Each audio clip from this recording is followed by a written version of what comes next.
Spirituality. What it is. By Kirpal Singh. Dedicated to the Almighty God working through all masters who have come and Baba Sawan Singh Ji Maharaj at whose lotus feet. The author imbibed sweet elixir of holy Nam, the word. To the honest seeker.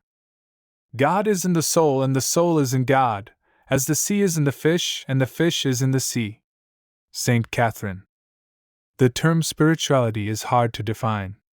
The scope and extent of the subject is so vast and varied in its many aspects that it can hardly be put into so many words.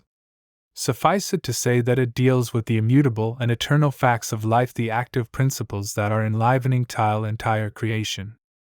The quest for the spirit and for the laws of spirituality has ever been in the human breast from the dawn of consciousness in man, yet with all its hoary antiquity, the subject retains its freshness as ever before and shall continue to do so. The spirit or soul is the vital flame in man, in the light and life of which he lives and has his being, and no wonder that in every clime and in every age, the leaders of spiritual thought, the sages and seers, the saints and sadhus have attempted to solve the mystery of life. The subject of spirituality is concerned purely with the problems connected with the spirit or soul, to wit, its origin or source, what it is, its seat in the body and its relation thereto, how it functions in the physical world, whether it is possible to separate it at will from the body and bodily adjuncts, the mind and the senses, and if so, the various processes connected therewith. It deals with the spiritual journey through different spiritual planes and the spirit's capability of traversing the same, the ultimate goal or destination to which this journey leads, and other allied topics, such as the welfare of the spirit, how to feed it, and with what, for on its health depends the health of the mind and the body. These are some of the vital questions that fall within the purview of our inquiry. Spirituality is more a practical science than a mere theoretical dissertation.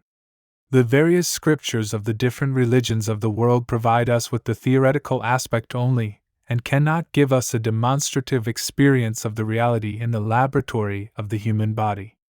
Writings like the Vedas, the Upanishads, the Avesta of the Zoroastrians, the Tripitakas of the Buddhists, the Gospels, the Quran, the Adi Granth, Triratanas of the Jains, and other canonical literature and extra-canonical works, with their commentaries, etc., medieval and modern, the Mahabhajas, the Angas and Upangas, etc., all might point the way but have no power to take us there. Their chief merit lies in the spadework they do in creating an interest in the aspirants for Paravidya or the knowledge of the beyond. But the transcendental experience can be gained only from a living master, a Murshid-i Kamil, well versed and competent in the practical aspects of spirituality. Life and light can come only from the living impulse of a master saint, whose glance of grace is more than enough to quicken higher life in the disciple. The greatest teachers of humanity make use, according to the individual needs of the disciple, of all the three methods, enva or gross, that is, imparting spiritual instructions by word of mouth, 2, shakta or subtle, that is, instilling higher spiritual consciousness in the disciple without his having to go through the external sadhana or discipline, and 3, shambhava or transcendental, that is, raising the disciple, in infinite mercy, to the highest stage of realization without his having to do anything at all. As an unerring guide on the inner spiritual path, he appears in his radiant form, Gurudev, and accompanies the spirit when it transcends the body consciousness while living or at the time of death, and as a veritable master of truth, Satguru, he works out the divine plan. The need for such a master soul who can at once work on the various planes, as Guru, Gurudev and Satguru, cannot be overemphasized. In a nutshell, spirituality contents itself only with self-realization and God-realization. It has, therefore, nothing to do with institutionalized religions or religiosity, the outward show of religion that we mostly make nowadays. Spirituality may be distinguished from sectarianism. While most of the great religions of the world tend to become more and more sectarian in their outlook, spirituality ever remains universal, with its appeal to people of all the religions who can come to and join this Studium Generale or Universal Mystery School for practical training. As opposed to the sealed or codified religions, spirituality is an open book of God, with the living touch of the masters who present it from age to age in the spirit of the age. In this scientific age, it is presented as any other science, with mathematical precision and results verifiable on scientific lines. The term spirituality is not to be confused with spiritism, or belief in the existence of spirits apart from matter, which, when disembodied, haunt the nether regions as ghosts, or the lower planes of the astral regions as angels. 2. Spiritualism, or belief in the survival of human personality and in communication between the living and those who have passed on, in the form of spirit rapping, planchette writing, etc. 3. Mesmerism, or producing a state of trance by the consciously exerted animal magnetism of the operator so as to subordinate the willpower of his subject. 4. Hypnotism, which produces a kind of deep sleep in which the consciousness is suspended and the patient is made susceptible to the suggestions of the hypnotist. Spirituality, on the contrary, is the science of developing higher consciousness in man on the level of the soul, and making one transcend from mere body consciousness into cosmic consciousness and further on into superconsciousness, so as to enable one to understand the working of the divine plan. With these few words, I would request the seeker after truth to carefully peruse and study the pages that follow, so as to understand the true significance of the most important, and yet mostly neglected subject, the subject of spirituality. Kirpal Singh. Sawan Ashram, Delhi. Chapter 1. Spirituality.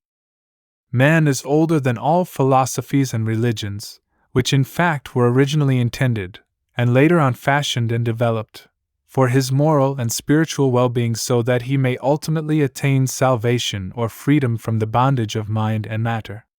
But in spite of riches, moral codes, and the vast acquisition of learning, knowledge and wisdom, he is not really satisfied with life, because he has not been able to realize the fundamental truth of love which lies at the core of all religions. God made man and man made religions. Religions, then, are for man and not man for religions. The various religions, Hinduism, Buddhism, Christianity, Islam, Sikhism and others, came into existence in course of time to serve the primary human need according to the exigencies of the then prevailing conditions. If we travel back along the stream of time, we find no trace of the Sikhs beyond 500 years ago, of the Muslims beyond 1400 years, of the Christians beyond 2000 years, of the Buddhists and the Jains beyond 5 or 6,000 years. Before the advent of the Aryan tribes, many races appeared and disappeared on the scene of life.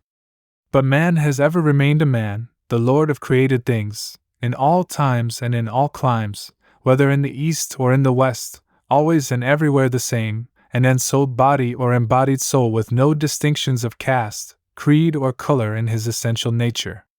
The inner self in him is of the same essence as of God. The spirit in man is of the same essence as the all-pervading spirit. Gand Kabir. All creatures are products from one and the same Jauhar essence. Sheikh Sadi. Every country and every age has had its sages and seers. Corruption and deterioration are the natural features of time, and prophets appear time and again to set things in order. All religions owe their birth to the teachings of such master souls. The aim and purpose of the various religious orders has ever been the same: to provide a way back to God, to find the missing link between God and man. They are thus a means to an end and not the end in themselves.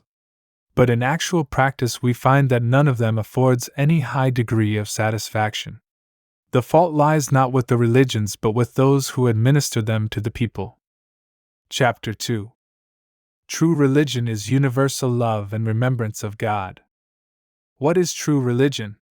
This is the most natural question with man, and each one is confronted with it at one stage or another. We have with us hundreds and thousands of scriptures and treatises dealing with the vital problems of life, but they are not at one in their reply to this baffling question. We have, therefore, to carry on our investigation and our search for a correct solution, and there can be only one. But before we launch upon this quest, we must first know the purpose of religion or dharma. The objective which all the religions place before us is, however, one and the same divine beatitude and the beatific vision of the Lord.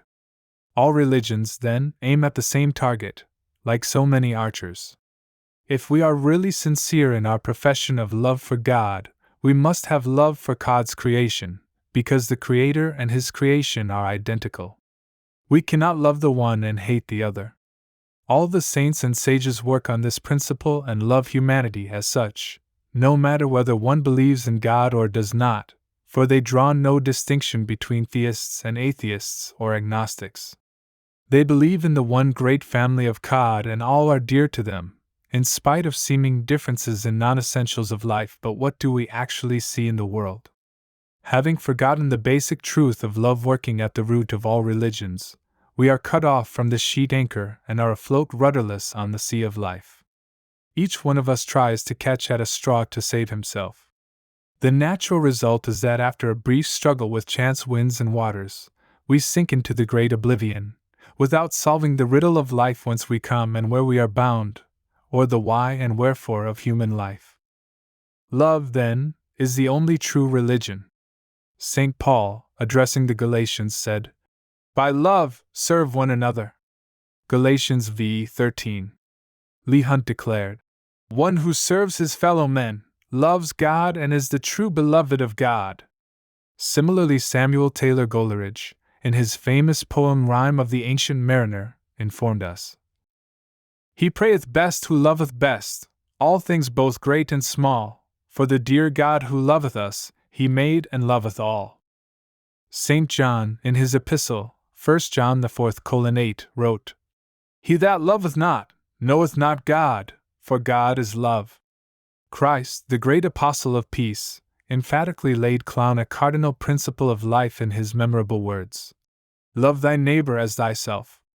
And again he emphatically declared, "Love, and all things shall be added unto thee." Sheikh Sadi, a Muslim divine, taught the same thing. As the limbs of a body are knit together, so are the children of God. They are born of the same essence. Should any one of them suffer from ague, the others too become restless. Sheikh Farid and other saints also repeated this truth in the same strain. "If thou wishest to meet thy beloved God, injure not anyone's feelings." Shalak Farid.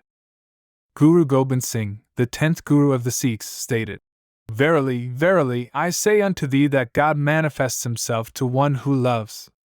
God is love, our soul is of the same essence as of God, so it is love, and the way back to God is also through love." Again it is said, "The Creator and His creation are one. Do no injury to His creation, O Nanlal, and incur not the wrath of God." By Nanlal. All the holy and pious devotees have but one religion, the religion of devotion to God and love for His creation. A man is no better than a sheep or goat if he is not actuated by feelings of love and affection for his fellow men, and does not share in their joys and sorrows, and lends not a helping hand in their toils and troubles.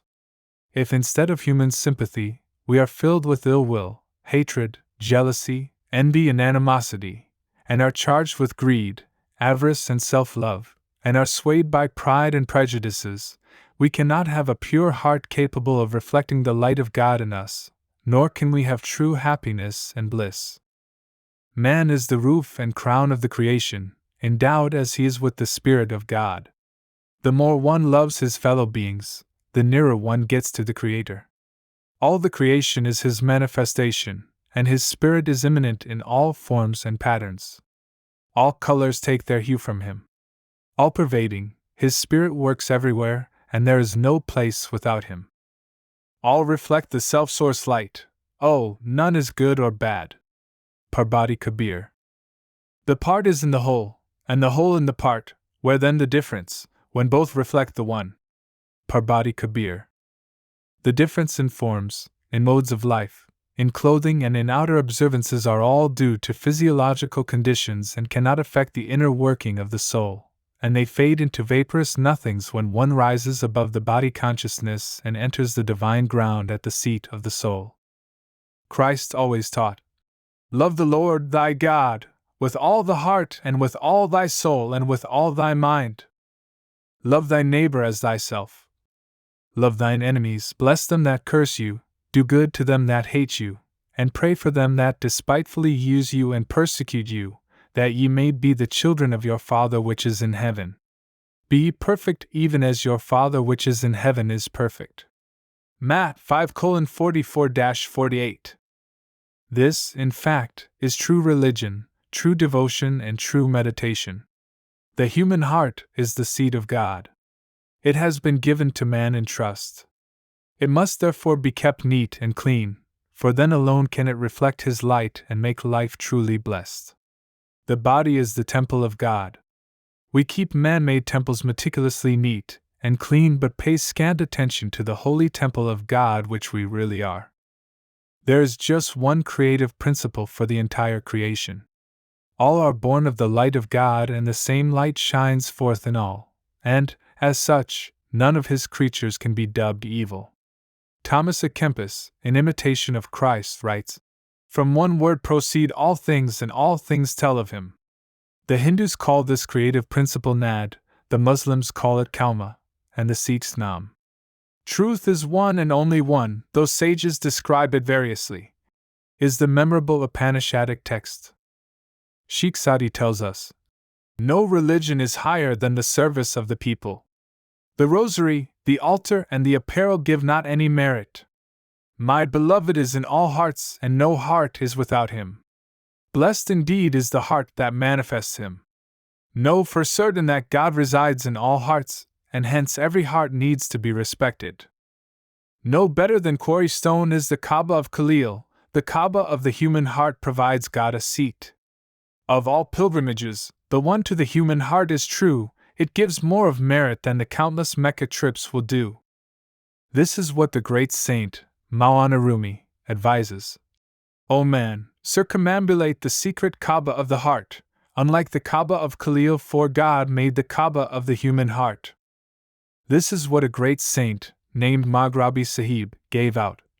The performance of countless austerities and penances, each followed by acts of charity, the observance of innumerable fasts, each attended with thousands of prayers and keeping of sleepless vigils for myriads of nights, will not be of any avail to thee if thou injurest the feelings of a single individual. Again, Hafiz cautions, "Drink wine to your heart's content, burn down the holy Quran, and consign to the flames even the sacred Kaaba if you will, but injure not the feelings of any man." The things referred to are considered as sins, but Hafiz says that it is much better to commit them than to injure the feelings of any man, which is the most heinous sin of them all. Sheikh Sadi, a Muslim divine, affirms, "The grace of God never descends until ye love His creation. God forgives only those who work for the good of His creation. All men have equal privileges from God. All persons, irrespective of sex, color, caste, or creed, all men rich or poor, high or low, come into the world the same way. Born, as he is, from the mother's womb by the union of sperm and ovum, each one sees the light of the day after a period of gestation." Kabir Sahib, a great Indian saint, while addressing a high caste priest, told him, "O Brahmin, should you claim high birth and on that account special privileges, you ought to have been born in a way different from that of the rest." Again, there is a marked likeness in the physical attributes of all men, whether in the East or the West. Each one is gifted with an equal number of organs and senses. All are moved and actuated by similar impulses and instincts. The weather conditions affect them all alike.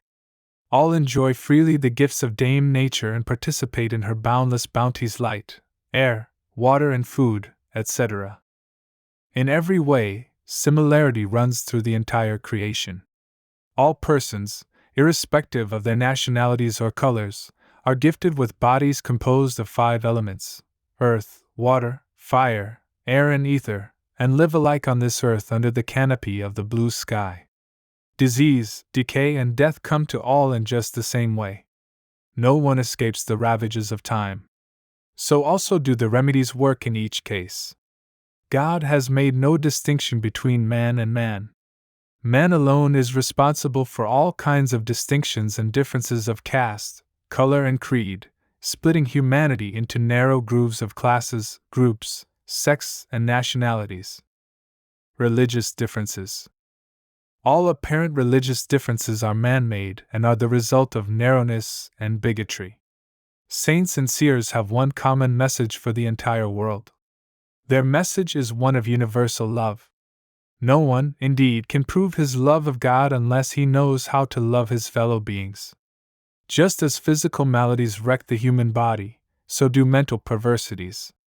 The latter so poison the circulatory system in the body that one is badly affected by greed, selfishness, hatred, ill will, and animosity, which in turn lead to perverted outlook on life. Thus man is dragged down to the level of beasts, nay, at times, man descends even lower than the beasts. Very often, the result is social and economic disintegration. Whenever master souls come into the world, they tell us that all religious differences are the outcome of ignorance, individual whim, religious vanity, or spiritual egotism. So-called leaders in every religion suffer from misguided fervor and narrow prejudices, so that they cannot possibly take a detached view of things around them. On the contrary, they see the world through the smoke-colored glasses they have provided for themselves. They have no toleration for things and conditions that are not in accord with the rigid creeds of their organized sectarian or religious orders. There is only one world-embracing universal religion, the religion of love, based on the great fundamental truth, the fatherhood of God and the brotherhood of man. We have, through self-interest, petty prejudices, and befogged understanding, carved out narrow sectarian principalities. We have raised around us hedges and walls of hatred and antagonism, thus dividing man from man, class from class, nation from nation, and country from country. In this connection, Hafiz, a great Mohammedan saint, stated, "One reality shines both in Islam and Kufr, the man of faith, and a heretic, and all the seeming differences in the various orders are, in fact, vaporous nothings." It is through sheer prejudice that the Brahmins and the Sheikhs, religious heads of Hinduism and Islam, respectively, have now different drinking bowls, though in a wine bar there is only one butler, the God-man, dispensing the same wine, of divine love, from the same flagon to the various tipplers at the table. Saints tell us that there is only one God of the entire universe. The Upanishads say the same thing. Truth is one, though sages call it variously. He is the God of the whole creation and not of one religion or the other. There is, in fact, no difference between Karta, the one true creator, of the Hindus, and Kareem, merciful, of the Muslims, Ram, sustainer of the Hindus, and Rahim, compassionate of the Muslims. All these names are descriptive of the various attributes of God and were coined by sages, saints, rishis, and munis of different denominations in their own respective languages. The nameless reality is one but responds to the calls of all by any name by which any individual may invoke that power. The nameless one has many names. He doth attend, by whatsoever name he is addressed. Maulvi Rumi. One must carefully avoid the dangers of doubt and skepticism. God alone need be worshipped and adored. He is the God of all, and each one is his manifestation. The same life impulse works in all, and each is lighted by the same light. The entire humanity constitutes a single class by itself. Guru Gobind Singh says in this context, "Some keep shaven crowns, while others robe themselves in flame-colored apparel, and still others call themselves jogis, a sect that wear wooden earrings in their ears and are ever on the march from stage to stage. Again, some are observing celibacy in quest of the Lord, while others perform penances and strict austerities. Some are Hindus and some are Turks, while others are imams, Rafzi, or followers of any other saint. With all these differences in nomenclature, they at the root are all one mankind, to wit, men born of and embedded in God. Call him the Creator, the Merciful, the Donor, or Rahim, for that makes no difference at all. Take this as a settled truth and be not therefore bewildered by diversity in names. They all serve and worship the same God, the same Lord and Master of the universe. All of them manifest the image of the same God and exist simply by His love and light alone. Many a name has the nameless one, addressed in any, he doth attend. Remembrance of God. Remembrance of God is the main thing before us to find the way back to Him. The purpose of all devotional exercises, places of worship, and pilgrimages is the same. The human body is the veritable temple of God. There is one and only one common objective of the various forms of devotion as prescribed in different scriptures: how to love the Lord and how to realize Him. Various writers, in different times and in different climes, have in their own way pointed out this path leading to God. It may be likened to a game of archery, in which so many archers participate and discharge their arrows at the common target. An Indian saint said, "Each one in his own way talks to us of his own beloved. O Rajab! The target is one, but the archers are countless." In the Holy Quran, Surat Nahl 5th Raku, it is mentioned that from time to time different forms of worship were introduced by God-sent master souls according to the needs of the age in which they lived.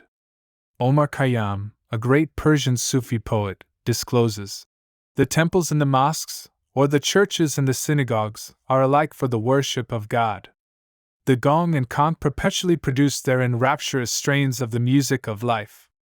The arch in the mosques, the cross in the churches, the altar in the temples, and the lamp in the synagogues are just different symbols for the worship of the divine beloved. God cannot be realized outside oneself, even in the holy places of worship, no matter what their denomination might be. To realize Him, one has to enter into the laboratory of the human body, which in the truest sense of the word is the temple of God. Real worship and devotion are purely internal and mental processes, unconnected with and independent of any and everything outside the human frame. All that is required is purity of mind. With an ethical background, one can worship God anywhere under the blue sky, for the whole world is a vast temple of God, and there is no place without Him, including the specific places of worship described above. In fact, wheresoever devotion kneels in humility, that place becomes sanctified. In the Holy Quran, Al-Baqarah, it is mentioned, "All the universe is His. Turn wheresoever one may, east or west, one would face God, for He is both omnipresent and omniscient." Again, for the ignorant, God lives only in man-made temples, mosques, or churches, but the really awakened find Him only within themselves, the God-made temple of the human body. Al-Nasi Sahib affirmed, "For me the whole world is a holy mosque. Wherever the fixed time of prayer comes up, my followers may perform their prayers then and there. All is holy where devotion kneels." H. O. Wendell. Maghrabi Sahib tells us, "Thy beloved is within thee, but thou art ignorant of it, and goest to find Him without, from place to place. To go to a mosque in search of one who is the very soul of thy soul is nothing short of tragic waste of time. The ignorant bow down before a mosque, while the wise are engaged in purifying the mind, which is the throne of God Himself. The former is just sham and tinsel, and the latter is the actual reality. The true Kaaba, or the altar of worship, is, therefore, the Satguru, a personality in whom the light of God shines." Tulsi Sahib says, "Woe be to thee, O indweller of the God-made mosque, for thou goest for worship to the man-made temple." Kabir Sahib also speaks thus, "As Kabir proceeded on a pilgrimage to Mecca, God met him on the way, and He reprimanded him and sternly inquired as to who told him that he was there and not here. Guru Amar Das said, 'This body is the veritable temple of God. In it alone shines the light of God.' Parbati M.3. Christ also stated, 'Know ye not that ye are the temple of God, and that the Spirit of God dwelleth in you?' 1 Corinthians 3 verse 16. And again, 'Ye are the temple of the living God.' 2 Corinthians 6 verse 16. Hafiz of Shiraz spoke in the same terms. 'The object of my going to the temple or the mosque is to unite with Thee, O Lord. Except this, there is no other idea in it.' Again he maintained, 'Say not that Kaaba is better than a temple. In fact, that place alone is the best where one may witness the glory of his beloved.' Guru Gobind Singh, the 10th Guru of the Sikhs, clearly puts it down thus: 'There is no difference between a dera and a mosque, between puja, Hindu way of worship, and namaz, Mohammedan form of prayer, as both serve the same purpose.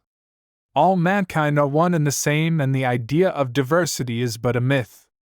The same God has created the angels and the spirits, as also the Turks and the Hindus, and in fact, men of all denominations. The outer variety in mankind is the result of physiological conditions prevailing in the various parts of the world. Yet all of them are on the same pattern, with similar eyes, ears, bodies, and their physical structure is made out of the 5 elements: earth, water, fire, air, and ether. Allah of the Muslims and Alak of the Hindus are the names of the same entity.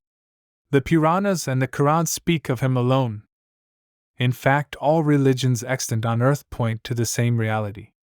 In all scriptures it is said that a search for him in the outside world is of no avail, and it is only through the grace of a master or the guru that the Lord is made manifest within. All places of worship, wherever these may be, are made of water and clay.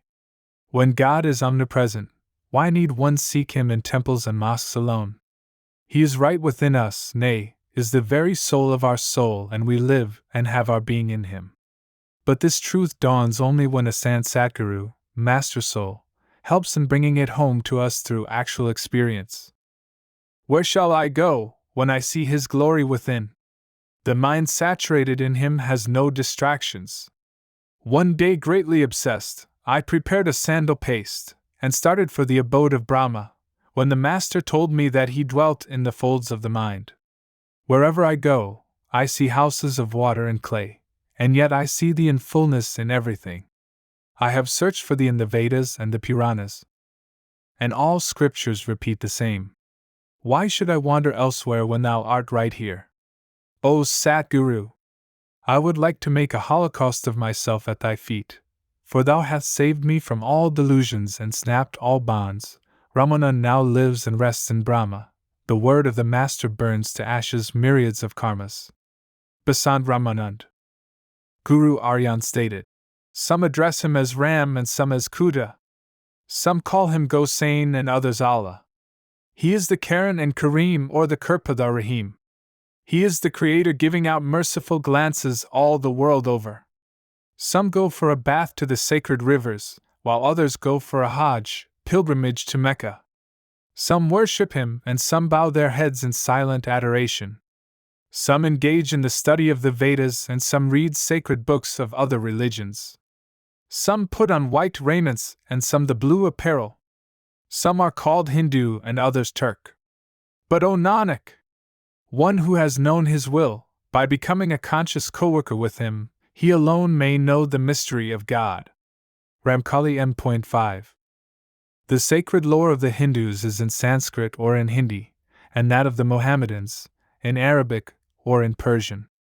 Guru Granth Sahib of the Sikhs is in Punjabi, while the Bible of the Christians is in Hebrew, Greek, Latin, and English. The various expositions, the commentaries and annotations of these are in the different languages that were in common vogue at one time or another. All these scriptures, whatever their language, for language counts not with God, simply serve the purpose of creating in us a desire, a yearning, a craving, a longing and love for God. They are the means and not the end, for God is an unwritten law and his is an unspoken language. He is beyond all tongues, for none can reach him. No particular tongue has any special merit, for it is just a vehicle of expression and nothing else, so that one may narrate and listen to the loving stories of God. Hafiz therefore beautifully indicates, O Hafiz! In the matter of love, there is no difference between Turkish and Arabic or other languages. The tales of love may be narrated in any of the languages that may be known to thee. The various peoples of the different lands are just like so many sons of the same father, and flowers of the same garden, though gifted with different colors and fragrance. Living in the lap of the same Dame Nature and under the same blue canopy, we have narrowed ourselves through petty prejudices and short-sighted vision into various religious sects and orders. Religion, as the word literally implies, is a way back or relinking with the source. Instead of vouchsafing liberation, religion has, like the proverbial blanket bearer, taken hold of us in its iron grip, from which it is not possible to escape. To explain the proverbial expression blanket bear, a bear was swimming down a river, when a man standing on the bank mistook it for a blanket, and jumped into the water to fetch it out. But when he caught hold of it, he discovered his mistake, and when he wanted to swim back, he could not do so, for the bear had caught hold of him instead in his strong grip and would not let him go. Those standing on the side of the stream asked him to come back. He said he would like to come back, but the blanket bear would not let him go. Such is the condition in which the people of the workaday world are drifting these days. The awakened one revolt at this sad state of affairs. When both the mosque and the temple constitute the house of God and are lighted by the light of God, why should there be so much bother about them? The object of worship in a temple or in a mosque, or in any other religious place, is to find out the same beloved. When, in spite of apparent differences in form, shape, and color, two stones, if struck together, produce the same sparks, it is strange that two different types of worshippers fail to produce the same result.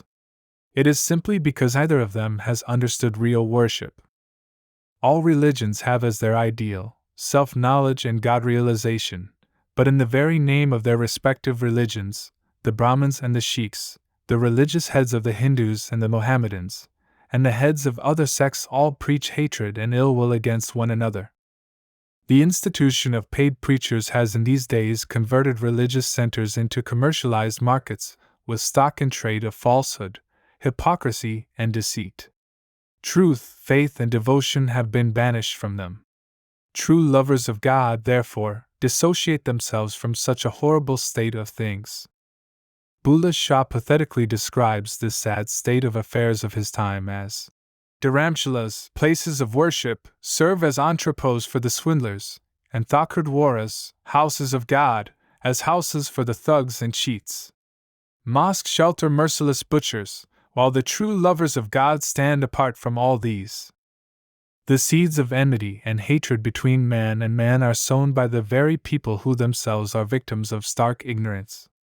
Pandora-like, they know not what mischief they unleash into the world by their thoughtless utterances.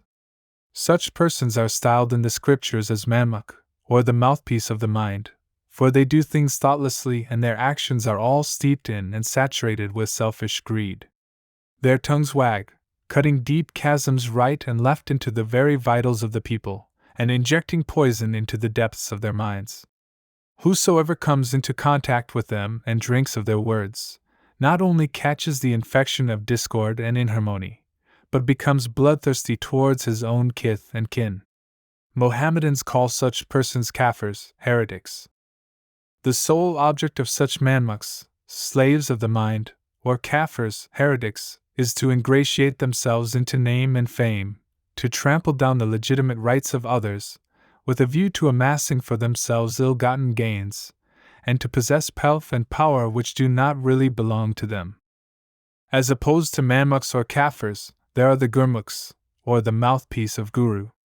They are the prototype of philanthropy and the reservoirs of love, shedding the beneficent light of love around their fellow beings.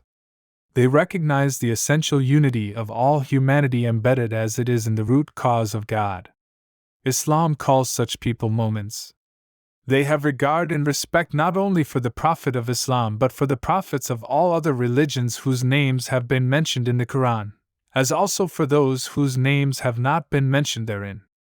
They see the essential unifying link that runs through all, and do not look to the seeming differences in non-essentials. The fundamental truths. These are common in all religions and point the same way. Religious truths, whether social, ethical, or spiritual, have a common ideal and a common objective. Man should lead an ethical life, serve mankind, be of help to all others in this earthly sojourn, and should know himself, and then develop God knowledge and God consciousness leading ultimately to Godhead. The word religion, as the term indicates, is a great binding force that links man back to his Creator, whom he, by his entire absorption in the mundane affairs of life, has entirely forgotten through having become identified with the world. Love of man and love of God, as also faith in God and living contact with God in action, or the Holy Ghost, Akonkur or the Word, is the universal religion that has been given to the world by the saints from age to age. It is eternal and unchangeable for all times. All the scriptures, the world over, teach the same thing, namely, that one should engage in good and pious acts, take hold of the saving life cord within, and, riding on the sound current, reach the home of his Father. God is the ideal, and one should worship him with love and devotion, and people should serve one another with love. St. Paul always exhorted mankind, by love serve one another. The Vedas tell us to remember and worship God in congregations. Athar Veda 3:30-5. There is no virtue higher than to have firm faith in God, to commune with His holy word, and to render loving service to His creation. This, in fact, is the true and universal religion, common for mankind, eternal and unchangeable. Guru Arjan, speaking of the highest and holiest truth at the core of all religions, refers to contact with the Shabdadun, the sound principle which is the primal manifestation of God and the causeless cause of the entire creation. The highest and the holiest in all religions enjoins communion with the Word of God and good actions. Gauri M.5. There is no virtue higher than to sing of the Lord, the divine melody, and to associate with His elects. O Nanak! These boons one gets only through the writ of the Most High, and not otherwise. Sorath M.5. It was because of this that Guru Arjan, while compiling the sacred scriptures of the Sikhs, the Granth Sahib, collected therein the sayings of the various master souls Hindus, Mohammedans and Sikhs without caring for their vocation in life, high or low. In it we find the sayings of Sant Kabir, a weaver by profession, Namdev, a calico printer, Ravi Das, a cobbler, Dharmajar, Baba Farid, a Mohammedan, and others of the Kshatriya class. Such godly souls come into the world, untrammeled and free, with a specific mission, the dispensation of the saving grace of the Lord for those who listen to them and follow their teachings. It is a proof positive of the fact that reality is one, though it has been named differently by different sages in different places and at different times. Such master souls, whenever and wherever they appear on the scene of life, impart to the erring humanity lessons humanitarianism and godliness, and instill in the people the love of man and God, but above all put them on the path leading Godwards. They, imbued with the Spirit of God, are freethinkers and try to make mankind free from the watertight and narrow limitations of fossilized religions and religious beliefs, so that they may bask in the sunshine of God and sing of His glory. Saints look after and take charge of the souls and not of the raiment of the body, with its various denominational hallmarks. They try to form and cement the brotherhood of man and tell us of the way out of the body by the process of soul withdrawal, and the way in to the spiritual world beyond by means of a contact with the Holy Ghost or Nam. They come to unite individual souls with God and not to disrupt this relationship wheresoever it is already in existence. Their sole object is to unite all mankind in the silken bonds of love and not to create schisms and splits. Maulana Rumi tells us that God, speaking to Moses, reprimanded him with the words, I sent you into the world to unite people unto me, and not to lead astray such as were already united with me. No religious barriers stand in the way of God-men. They serve as beacon lights in the stormy sea of life. In fact, they have love for all religions and actually give life and light to them all, without which these gradually, in course of time, grow dull, drab and lifeless like a body without the life-giving spirit.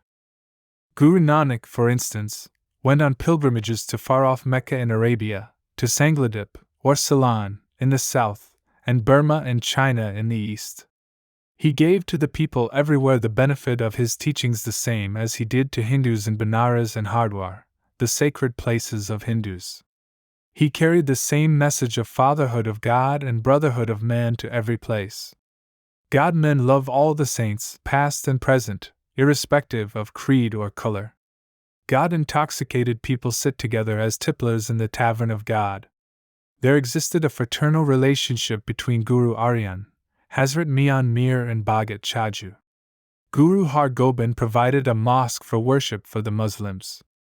Guru Gobind Singh had equal love for the Hindus, the Muslims, and men of all other denominations. When he was hemmed in by the Turks on the plain of Machivara, it was the Muslims who helped him out of the trying impasse and saved his life. Bhai Kanhaiya Singh, one of his followers, supplied drinking water and tended alike to the wounded Muslim and Hindu soldiers on the field of battle. When complained against by the ignorant Sikhs for his alleged treacherous conduct, he told the master that as he flitted about on the field with his water skin to serve the thirsty and the dying, he witnessed in one and all alike the same light as was in the master. The Guru thereupon blessed him for having correctly imbibed his teachings. When once the ignorance is dispelled, all distinctions between the Hindus and the Muslims, and in fact among all the sectarian people, drop off and vanish like airy nothings. Guru Gobind Singh. God is the substratum and life principle for the entire creation, even of the heretics and the agnostics. As he loves all, so do saints who are dyed in his very color. Once Moses, sharing a meal with someone, felt a rude shock in the depth of his heart when he saw that his companion had offered no grace before taking the food. But God reprimanded him, for he had no business to be dissatisfied with one whom he, God, in his unbounded mercy provided with food. Such master souls have great and unbounded love for one and all, no matter if some of them be the worst of sinners, the most despised and hated by society. No person has a right to address God as Father, unless he is prepared to love his fellow beings as his brethren. All life springs from his, and as such, there should be no discrimination between high and low, the faithful and the heretic. One may not know the Father, that is a different thing, but he is born of the Father, and that is all one need know and act upon. Place of rites and rituals in religion. Their different forms and their values. Rites and rituals, as well as forms and ceremonies, play an integral part in each religion. The differences in rites and rituals and in the forms and ceremonies of various religions are determined by various considerations like climatic conditions prevailing in different countries and the mode of life of the people. Let us, for instance, take the case of Arabia. It is a desert country. Owing to scarcity of water, it is considered enough for an Arab to wash only his feet, hands, and face before offering prayers, and where no water is available at all, he may cleanse them with sand instead, the ritual being technically known as tayammum. Similarly, in Bikaner, another desert tract, in India, where there is dearth of water, it is commonly believed that if someone uses more than 10 pounds of water in a day, he will have to account for his extravagance to God. In the rest of India and other places where water is plentiful, no one sits for meditation without a full bath, to one's heart's content. Again, in the West, people would enter churches and attend the services bareheaded but with shoes on.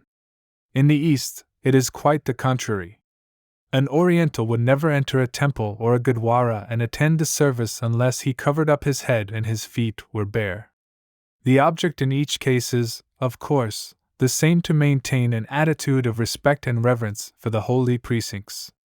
Different modes of worship have been adopted in various parts of the world owing to climatic considerations, such as a cold climate in the West and a hot climate in the East. All rites and rituals are correlated with the human body and are, more or less, part of social conduct. The ultimate object in each is to secure cleanliness and awareness on the one hand, and a respectful attitude on the other, before going into the presence of God. The outer forms that one may adopt to achieve the object are immaterial to God. He loves his creatures regardless of how and in what fashion they come to him, just as any earthly father would love his children whether they were in rich attire or in tatters.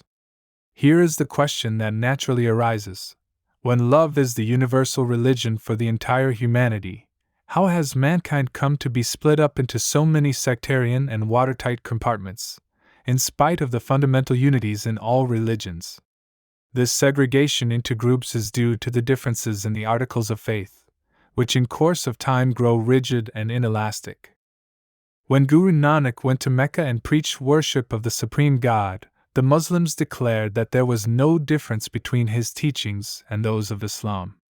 Guru Nanak then explained to them that his teachings centered around absolute oneness, while theirs were hedged around with limitations and were, therefore, relative oneness only. He said that God sent into the world countless prophets and master souls to guide the people from time to time, and will continue to do so in the future. The law of supply and demand was always at work in nature, as well as in man, and there could be no limitations to God's power to send mediators and reconcilers into the world. Similarly, from age to age and in different climes and countries, there sprang up sacred lore and scriptures like the Vedas, the Quran and the Bible, and there could be no end to these at any time. God is infinite, and man as a finite being cannot possibly know his purpose and the working of his will, nor can he adequately sing of his limitless attributes. The more one may advance towards him, the greater he grows in his glory and greatness too deep for human insight to penetrate and understand him. A fish living in the ocean cannot know the depth and extent of the ocean. Thou art an all-knowing ocean, and I, a trifling shrimp, cannot sound thy vastness. Sri Ragamai. God is infinite, and all ideas of finitude that may be attributed to him are, in the very nature of things, contradictions in terms, the two ideas being highly incompatible with each other. He created innumerable Brahmas, Vishnus, Shivas, Goraks and Naths, Ramas and Krishnas, Buddhas, Christs, and Muhammads. All of them were the torch-bearers of his light, and many more shall come, according to the needs and requirements of the time. Man being finite cannot possibly know the infinite, and his inscrutable ways whereby he fulfills his purpose. The more a person advances in mere mundane knowledge and learning, the more he recedes from him, and the bounds of high glory fade from his view. God is indeed limitless, but we limited beings try to limit him in measured and restricted terms, for we cannot know him at all until we become one with him. Thou art limitless. How can we as limited beings know of thee, O Lord? Sorath M.5. Chapter 3. Ideal Man. Man is essentially a social being. He is born in society and cannot live without society. As such, the master souls do not interfere in his social conduct and religious mode of life. They tell us to lead a life of purity and chastity within the framework of the social order in which we are born or to which we belong, but that we should not dehumanize our human nature, which has been given to us as a sacred trust from God. The outer differences of apparel and mode of life, social or religious, should not affect and interfere with the inner life in man, which is the same within the folds of every human breast. They emphatically deal with man as man, an individual as opposed to a social being, and try to inculcate in him the importance of cultivating qualities that go to make him an ideal man, full of love for God as Father and his creatures as his brethren. They say that man should engage in honest pursuits, making an honest living, both for himself and his family, love all sentient beings, and treat them with loving sympathy. Man is the roof and crown of the entire creation. He is an embodied soul. From the bodily point of view, he must live and act as an ideal man would, and also from the point of view of the spirit, which is in essence the same as God. Kabir informed us. Soul is the same essence as that of God. He must manifest Godhead or God's light. Christ therefore declares, the light of spirit shineth in darkness body, and the darkness comprehendeth it not. St. John 1-15. Take heed that the light which is in thee be not darkness. Luke 11-35. Be ye perfect as thy Father in heaven is perfect. Matt 5-48. Man and God are fully embedded in each other. It therefore behooves man to reflect the light of God around him. God is the soul of his soul, and his body is the veritable temple of God. Without the light of his life, a human body is just like a husk without a kernel, useless and inconsequential trash, fit to be cremated or consigned to the grave. Man is an embodied truth, for truth is his very life. Without the light of truth, how can man live? Again, God speaks through a human pole. Without such a pole, how can he speak? Hazrat Adar, a great Muslim divine, says, "O man! Thou art the very center of creation. In fact, the very macrocosm is in the microcosm of thy body. Thou art the living book of God, for in and through thee alone, God speaks and reveals himself. If man were to take care of his latent Godhead and make it patent, a practical workaday principle, this mundane world full of evils would become a veritable Garden of Eden, or Mukamihak or Sachkhand. Then his kingdom would come on earth as it is in heaven, for which the Christians and others so fervently pray from day to day. It therefore behooves us to convert this world into a veritable land of the pious, peopled by persons with purely human instincts in them, unalloyed by feelings of hatred and animosity, pride and prejudices, and impervious to satanic influences and animal passions which degrade man to the level of a beast. It would then be a world of free and loving persons, each respecting the rights of others, with no room for courts to adjudicate disputes, nor police to keep the peace, nor armies to keep down aggression. The inhabitants of the world would then be the living embodiments of the life and love of God, walking freely and fearlessly in heaven's light, dressed in pure godliness, in the land of the pious and the pure, Pakistan, and the really righteous, Khalistan. The ideal of the saints is not to depopulate the world but to humanize it. The only ideal for man is to be perfect and complete. This would distinguish him from the imperfect and mutilated man, completely ignorant of the Godhead in himself, torn as he is by petty jealousies, avarice, greed, deceit, enmity, recriminations, and all types of vices, a true abode for Satan as at present. St. Paul states, "Ye are complete in Godhood." Every religion enjoins the worship of perfected beings who are at one with God. In the Bhagavad Gita, it is mentioned that the roots of the creation are set down in heaven, but its branches spread as far as the earth. So is the case with man. His roots too are implanted in Godhood, though he moves about and works on earth. Behind the apparent consciousness that works in the world, lies the entire mystery of the motor power, the great dynamo without which this outer consciousness cannot operate. We are aware of this outer ocean of consciousness only so far as it operates on the plane of senses, but the major part of it lies hidden at the root or center of the soul in the eye focus within, and of which we are totally ignorant. It is no wonder, then, that the Master laid great stress on self-knowledge and preached that one should know of his conscious self before anything else. From time to time, Master Souls come into the world and place before it the fundamental truth of the ideal man, that one must acquire all-round perfection. "Know thyself" has always been their slogan and a clarion call to the society steeped in stark ignorance and dead to the higher spiritual powers lying dormant in man. "Know thyself" was as much an article of faith with the ancient Greeks as "Nos typsum" was with the ancient Latins. Their cry has been, "Awake, arise and stop not until the goal is reached." All the 10 Sikh gurus, from Guru Nanak down to Guru Gobind Singh, placed before the Indian society the ideal of a Sikh, a true disciple, and of a Khalsa, the pure one, who renders selfless service to humanity born of genuine love for mankind.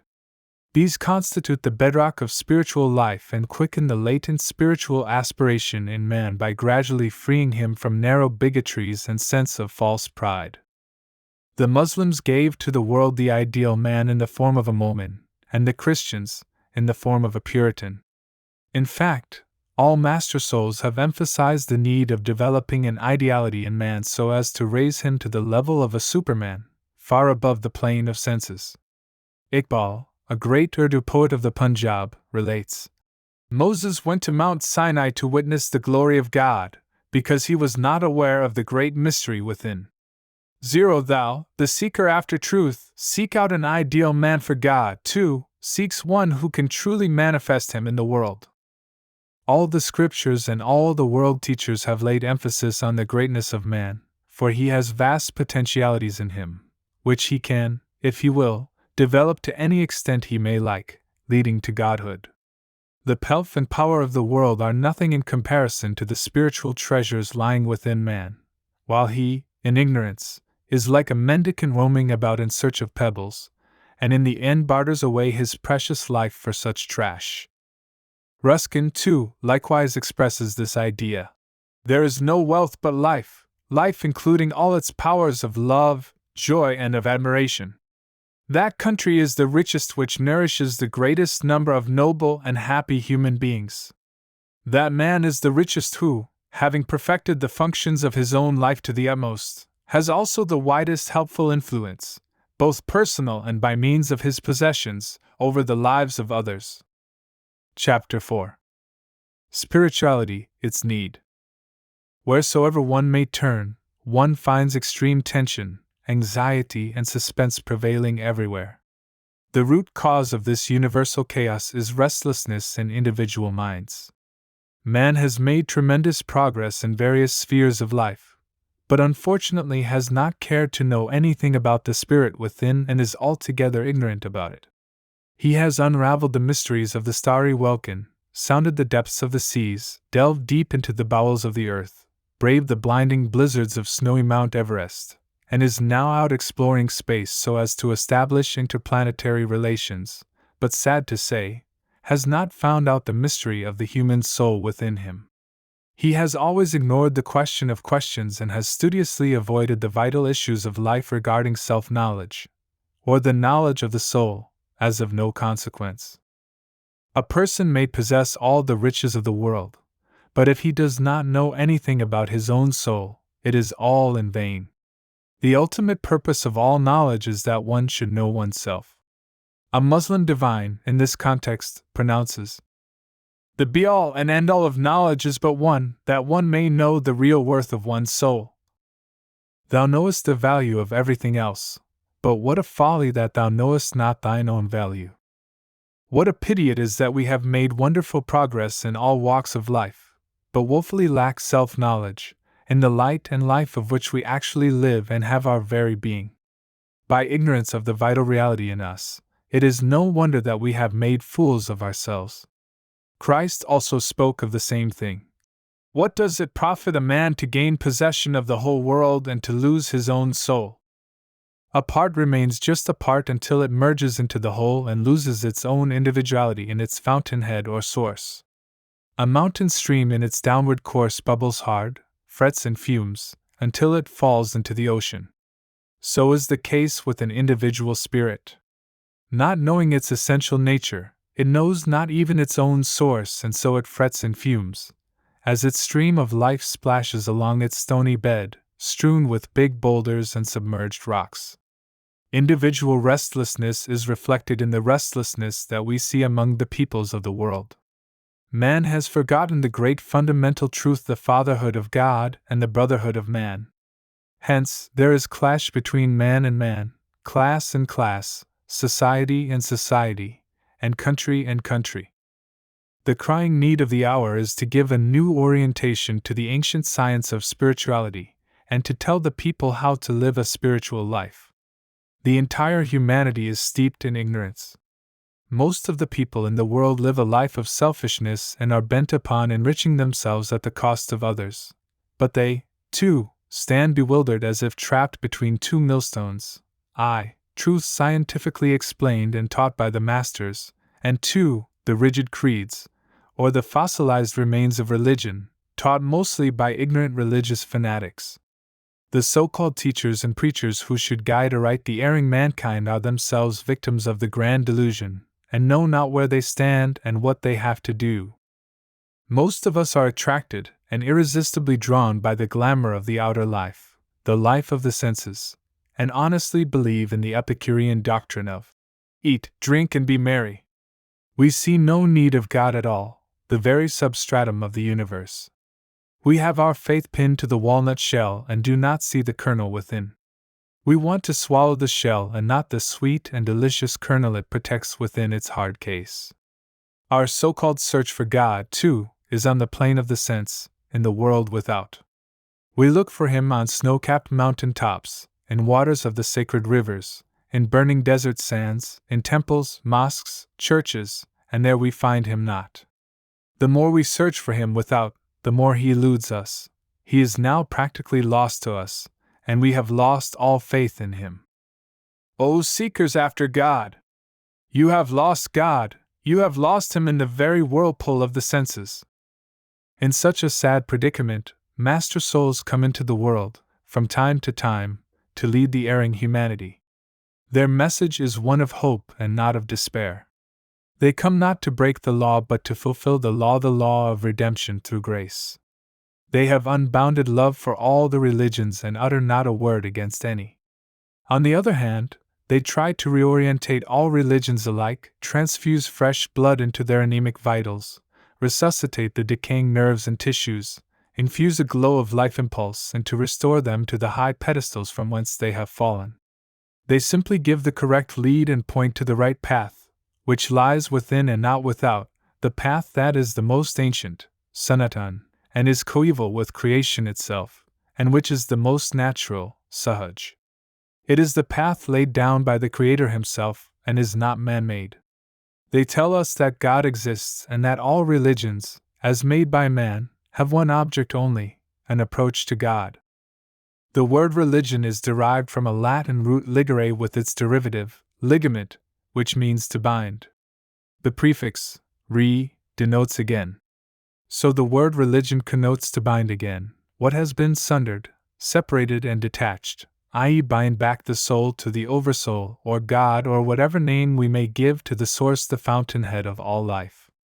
True religion, in this sense, is a common heritage of mankind, and he alone is truly religious, a true Bhagat or devotee, a true Sikh or disciple, a true Mohammedan or a true Christian, who has linked his soul with the power of God within him. The Redeemers tell us that the human body is the true temple of God, for God made man after His own image. Both the spirit, the soul, and God, the oversoul, reside in this body, but unfortunately, the two are separated from each other by an iron curtain of egotism, or the self-assertive will in man. Together do the two dwell in close association, in the same abode. But strange as it may seem, the two have never conversed with each other. Gauri M.5.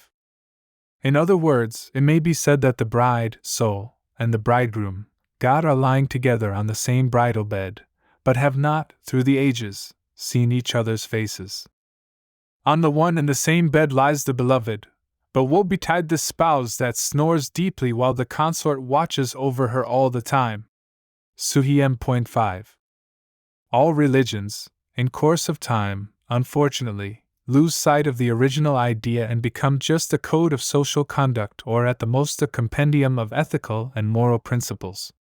Saints, therefore, do not interfere with fossilized remains of the religions, for many, of necessity, must conform to and live in one or the other social order. They point to the original common ideal of all religions, the inner path leading to God, and tell us how to reach God. Chapter 5. Religion, what it is and what it has become. Religion, far from being a manual of spiritual truths, is nowadays conceived to be the study of scriptures, epics and biographies of ancient sages, the inferential, needed knowledge about the existence of God, dissertations and expositions of the various schools of thought as propounded by philosophers in different times and in different climes. Some people are engaged in reconciling the new thought with the old, while others lay stress upon the rules of social conduct and ethical principles as the be-all and end-all of religion.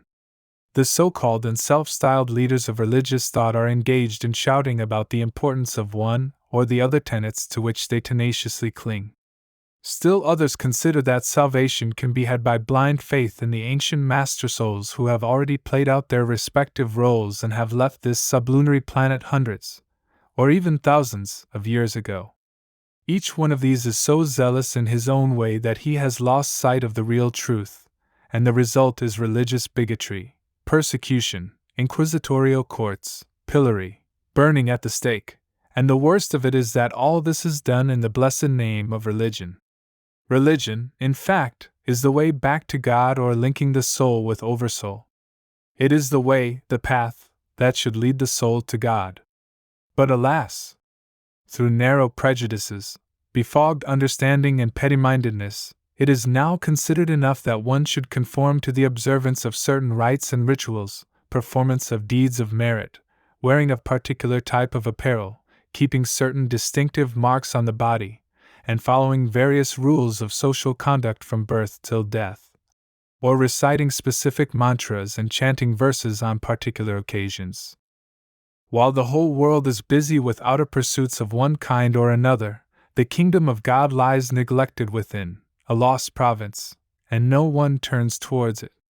The Master Souls point to this kingdom, and the scriptures also speak of it in unambiguous terms. But owing to a dearth of practical persons who have realized the truth by transcending the bodily and mental limitations, the reality has slipped through our grasp. Religion, in the true sense, has lost its significance and has become encrusted with a mass of ceremonial and ritualistic verbiage. There is hardly a person who can tell us of the way within the body, the method of approach to it, the prerequisites for the aspirants, and above all, be an unerring and a sure guide on the way, from plane to plane, until the goal is reached. On the contrary, many teachers who every day cross us by the multitude cannot help us to get out of the grand delusion. They simply ask us to pin our faith to the teachings of one or other of the ancient sages, but cannot instruct us about the way whereby those sages realize the truth and how we can do likewise. Or else they declare that one or the other of the scriptures is a direct revelation from God, and prescribe its study as a course of discipline for the soul, little knowing that a mere record of the spiritual experiences of their authors cannot give us the benefit of the same unless we are able to make those experiences our own. The scriptures may tell us of the way out, and may even describe the spiritual journey, but they cannot actually put us on the path, resolve our doubts, and take us from plane to plane, all of which lies far beyond the scope of words, nor can they save us from the pitfalls and dangers that lurk on the way. Learned as they are, they can quote scriptures in support of what they allege, but are utterly lost when it comes to practical training and guidance required for self-realization and God-realization, of which they are as ignorant as are their audience or their followers. The truth is that unless a person, in full consciousness, can link his soul with Oversoul or God, all his deeds and acts, individual or social, howsoever meritorious in themselves, cannot be of much avail to him. God is the ocean of utmost and restful silence. So long as we cannot have this restful silence within us, the soul cannot listen to the voice of silence arising out of the greatest depths of silence. By following that voice, we can reach the source and fountainhead of the great silence called God, and be blessed forever.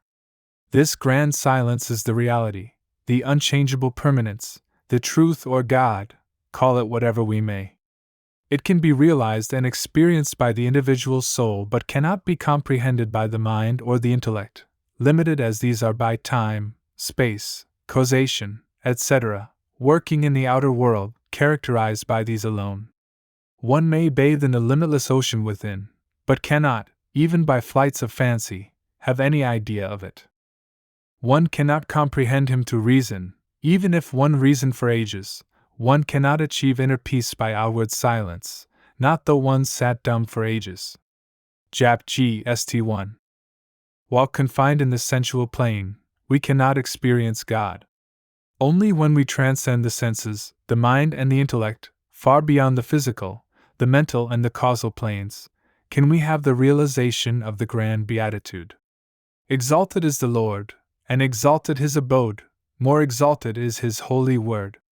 He who reaches his height, he alone may glimpse him. Jap Gst 24. It is only with the wings of love and devotion that we can reach God, and not by intellectual wrestlings and flights of imagination. By constant practice we have to acquire, in the first instance, a state of pure consciousness, untrammeled by vacillations of the mind and thought currents, which are constantly and imperceptibly breaking in upon the soul and restricting it to their grasp alone. Spiritual life means a union of the soul with Oversoul. It is not an intellectual subject, although that is a stepping stone or a means to an end. Chapter 6. Spirituality vs Religion. Spirituality is another name for Surat Shabda Yoga. In other words, it means union of the Surat, consciousness or soul, with the Shabda, sound principle, sound current, or God in action. It is an inner experience of the soul and far transcends what various creeds and faiths have to tell us, or promise to give. This science is known as Sant Mat or Path of the Masters. It tells us of the fundamental of spirituality. It far excels religions as known in this age, for these teach us merely theories and beliefs, and dabble in jugglery and supernatural powers, etc. A science is not a true one if it does not reason out conclusions. A blind faith or a blind belief has no place in a spiritual science, which should work out results with mathematical precision, as any other science would do. Wherever and whenever persons have experimented in this science, they have, one and all, given their experiences and come to the same conclusions. Spiritual life consists in peeling off layer by layer the various kosas or sheaths, physical, astral, and causal, enshrouding the spirit, until it shines forth in its pristine splendor, self-luminous and shadowless, and comes into its own and says, I am soul, I am Brahmasmi, or Tat Tvam Asi, I am Brahm, or I am as thou art. I am a drop of the ocean of all consciousness. It is only after this consciousness dawns on the spirit that it rushes headlong towards its source or fountainhead, the ocean of eternal bliss. This is called Jivan Mukti, salvation in life or life eternal. When dyed in the very color of God, a person manifests veritable godhood in thoughts, words, and deeds. He becomes a perennial source of life, love, and light for the entire humanity. Father and the Son are dyed in the same color and administer the same law unto mankind. Rag Baron M.5. Pur Nanak is the mouthpiece of his beloved. Rag Gauri Sikmani M.5. O Lalo! I open my mouth simply to express or give vent to the thoughts that arise thoughtlessly within me. Rag Tilong M.1. Whenever a master soul opens his mouth, he does so to utter the words of Allah or God, though the voice may seem to be human. Maulana Rumi. I and my Father are one. All things are delivered to me of my Father. I am in the Father and the Father in me. The words I speak unto you I speak not of myself, but the Father that dwelleth in me, he doeth the work. Christ. When a drop of water loses its identity in the ocean, it becomes an integral part of the ocean itself. In the same way, a spirit, when it once enters into godhood or merges in God, no longer remains an individual spirit for the rest of the allotted span of its physical existence, but is an integral part of God, the very ocean of life. All this can be achieved only through the grace of a master soul, and thus the tedious journey homeward is accomplished quite easily and smoothly. It is not given to man to achieve this by himself, unaided by a Satguru. It is the fundamental law of God that no one can move Godward without the aid of a Satguru. War Bihagra M.4. There is one and only one way Godward, for all alike, rich or poor, high or low, learned or unlettered, Oriental or Occidental, Laplanders of the North or Bushmen of the South. It is the most ancient and the most natural way, universal in its appeal, since it is ordained by God Himself for His children, no matter wherever in the wide world they may be or whatever religion they may profess, and whatever be their color, caste, or creed. This in essence is the scope of spiritual science as taught by master souls from time to time, according to the needs of the age in which they lived and in the then common language of the people. Hence the basic similarity in their teachings. Truth is one, though tile sages describe it variously, states the Upanishadic text. Saints work as pilots in the stormy sea of life. They take upon themselves the burden of steering tile righteous souls clear of shoals and submerged rocks, and do not rest contented until they are safely taken back right to the home of their Father. They come from afar from a purely spiritual realm, with a set purpose and mission to ferry the world-weary, pilgrim soul anxious for a reunion with the source and fountainhead of life. They are godly souls clothed in human bodies and come with God's knowledge. They come from unknown places to trade in souls and ever look backwards. Maulana Rumi. The scriptures are full of the spiritual experiences of such high-souled saints, and constitute a common heritage for mankind. Their instructions are for all alike, for theirs is a universal appeal to humanity, and not to this or that social sect or order. They speak from the level of the soul to all embodied souls, irrespective of denominational emblems and nomenclatures, for God belongs to them who claim Him as their own. He is peerless and unconcerned, but bound to His devotees. All others are attached to the world and have no devotion for the Lord. Sorath Ravidas. Surat Shabda Yoga aims at a direct union of the soul with God. The master at the time of initiation gives to the aspirant a first-hand inner experience, howsoever of the lowest order it may be, of spirituality. This can, in course of time, by regular sadhana or practice of spiritual discipline, be developed.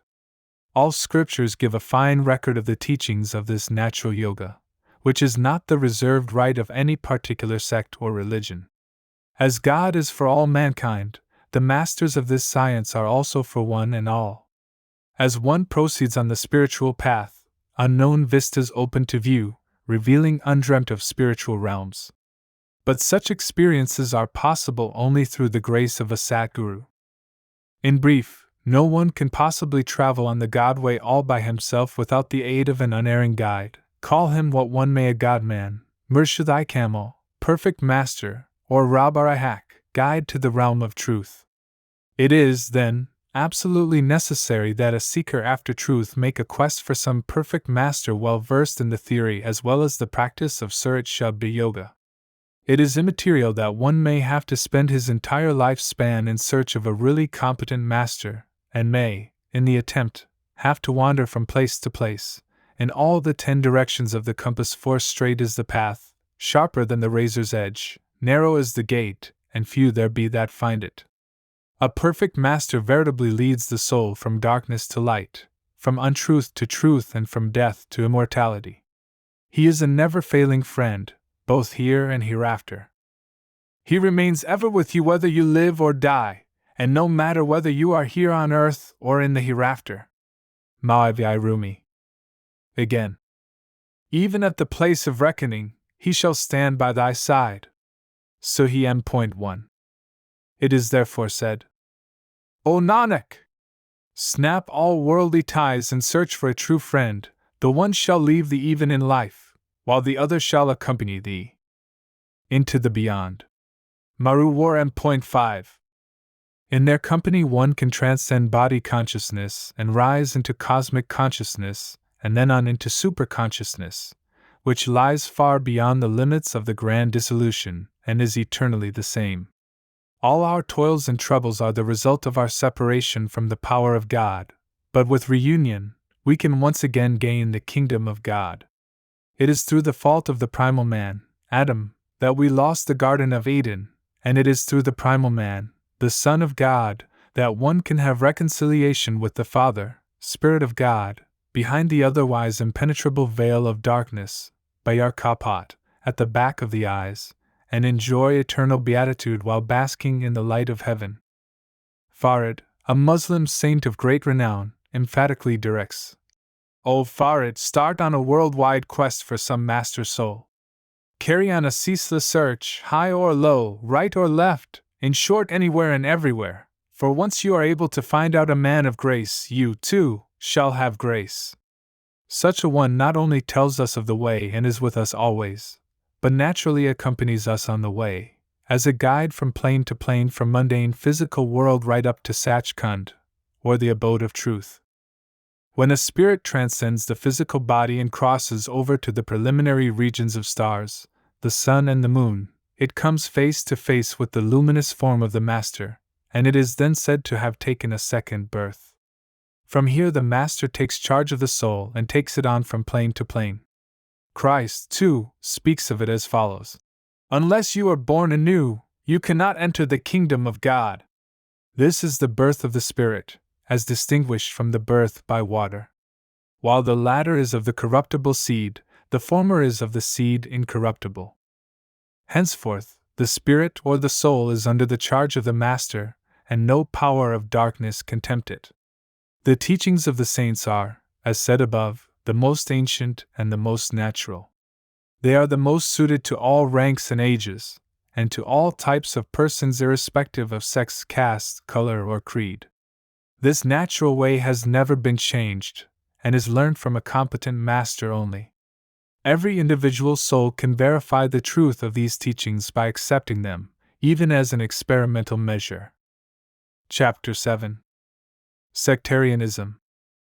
Worldly people generally believe that ethical codes of individual and social conduct, as enjoined in all religions, are the be-all and end-all. They fix their faith on one or another of the scriptures, or simply depend blindly on ancient religious heads of past ages. This is not spirituality but narrow sectarianism, which, like parasitical willows, thrives and grows fat on the word religion. As a result, the very spirit of religion itself is smothered and is reduced to mere rites, rituals, and ceremonies. The poor psyche, possessed by these empty trumperies, sham and tinsel, is so overwhelmed with narrow prejudices that it begins to indulge in a devil's dance of wholesale killing and destruction. The pity is that all this is done in the name of religion. In this way, religion, which originated with the sole end of bringing about a reunion of individual spirit with God, goes underground. Spiritual sanctity, which is the kernel and life principle, gradually disappears under the dust of ages and the mass of verbiage. The so-called exponents of religion, not being persons of self-realization, engage in intellectual wrangles and confine themselves to the philosophical and polemical part of religion. In their enthusiasm to show off their learning, they begin building theories upon theories, with not an iota of practical wisdom in them. Religion, meant originally as a practical field for the play of the spirit, is thus reduced to a platform for political, social, or philosophical disputations. As sects grow, the hydra-headed sectarianism displays theories with innumerable forms and rituals. Each sect claims to be the sole guardian of the religion and custodian of the correct religious beliefs and ideas, little knowing that religion is not a bundle of theories but a practical subject concerned with the freedom of soul from the bondage of mind and matter. In their enthusiasm, they forget the reality and lay stress on outward observances and performances. The present-day religions are now no more than social orders and are chiefly concerned with keeping society in a state free from corruption. Religion, in the true sense of the word, as the way back to God, is but one an inner process, but, unfortunately, we have cut so many channels outwardly that we cannot now think of it apart from the mess that we have made of its sacrament. The leaders of each sect preach respect for a particular individual, or a particular book that they hold in esteem, but not for all the scriptures and all the saints and sages, past and present. So instead of seeing the universal light common to all mankind, we run after a ray here and a ray there and discard the sun of spirituality that is at the core of all the religions. In this way we so dwarf our visions and mental horizons that we cannot see anything beyond our noses, and gradually begin to lose sight of truth, the eternal and unchangeable permanence, and cannot tolerate what others have to say. With smoke-colored glasses, we look darkly at everything with a sense of doubt, distrust, and suspicion. It is we who build and set up narrow limitations, grow thorny hedges to protect our petty beliefs, to the exclusion of what the master souls have taught since the day of creation. Religions, thus, have grown into rigid watertight compartments, protected preserves for individual gain, incapable of expansion to embrace the totality of existence, the entire universe, which is the manifestation of the living principle of God. The church dogmas have built institutions out of the eclectic and elastic teachings of the masters, and instead of their living and soothing touch and influence, we are confronted with the rigid forms and creeds set up by those who followed the founders of the great religions. These men work as so many fetters for keeping us enchained and enmeshed. Whosoever thinks freely and tries to escape their clutches is dubbed a heretic and an apostate, is persecuted, excommunicated, exorcised, as if he were an evil spirit. Such leaders are, however, far removed from the universal religion of love. Human birth is the highest in the creation, and the greatest benefit that accrues from it is the possibility in the human life of reaching God and acquiring love for His creatures, in whatsoever form. But, unfortunately, With his moorings cut off from the reality, man has made an enemy of man, and instead of being the lovers of God and his devotees, men have constituted themselves the custodians of religion and leaders of men. To be worldly is but to turn one's back on God, and to pine for and hear the tales other than those of God. A Mohammedan saint. Again. Ye can gain the merit of all the teachings and preachings, if ye turn away from the world and commune with truth. A Mohammedan saint. This earth, instead of being a veritable heaven, for which we so zealously wish and pray every day, has turned into a veritable hell of mutual distrust, class jealousies, communal hatreds, national antagonisms, and international discord. Self-aggrandizement at the cost of others has become the rule of life. While talking of peace, we actually preach unrest, disharmony, and discontent. All this is nothing but the natural concomitant of narrow sectarianism, born of the dark ignorance in which we are steeped to the very marrow of our bones. Instead of making us lovers of God and all humanity, we are enchained to our particular societies and consider it a heinous crime to go to other societies. Chapter 8. The Origin of Religion. The quest for the immanent and all-powerful entity began when self-consciousness dawned on living creatures. The endless limitations with which the spirit finds itself surrounded, the insufficiency and incompleteness on all sides, the utter helplessness in the face of death, and in illness and suffering, all combine to stir up in man a longing to find out the source of all life, all light, all happiness, and all bliss. He seeks a power with which to combat all evil, fight the dark forces of the negative power, chase away pain and misery, and be established with unchangeable permanence in this ever-changing universe. He wants to find the central permanent point, around which the eternal dance of creation and destruction goes on ceaselessly. The roots of all religions are to be found in the attempt of man, from age to age, to solve this mystery of duality, life and death, light and darkness, truth and untruth, opulence and poverty. Dissatisfied with his surroundings, he begins the eternal search anew and turns to the why and wherefore of things. He now tries to find the substratum of life itself, the source from which the creative life principle springs, which enlivens the body and the bodily adjuncts and activates everything around him. Once this question takes hold of a person, it never leaves him, and he plunges himself headlong into the problem and seeks to solve the mystery in whatever way he can. He begins his search first of all in the creeds and beliefs of the age and the surroundings in which he lives.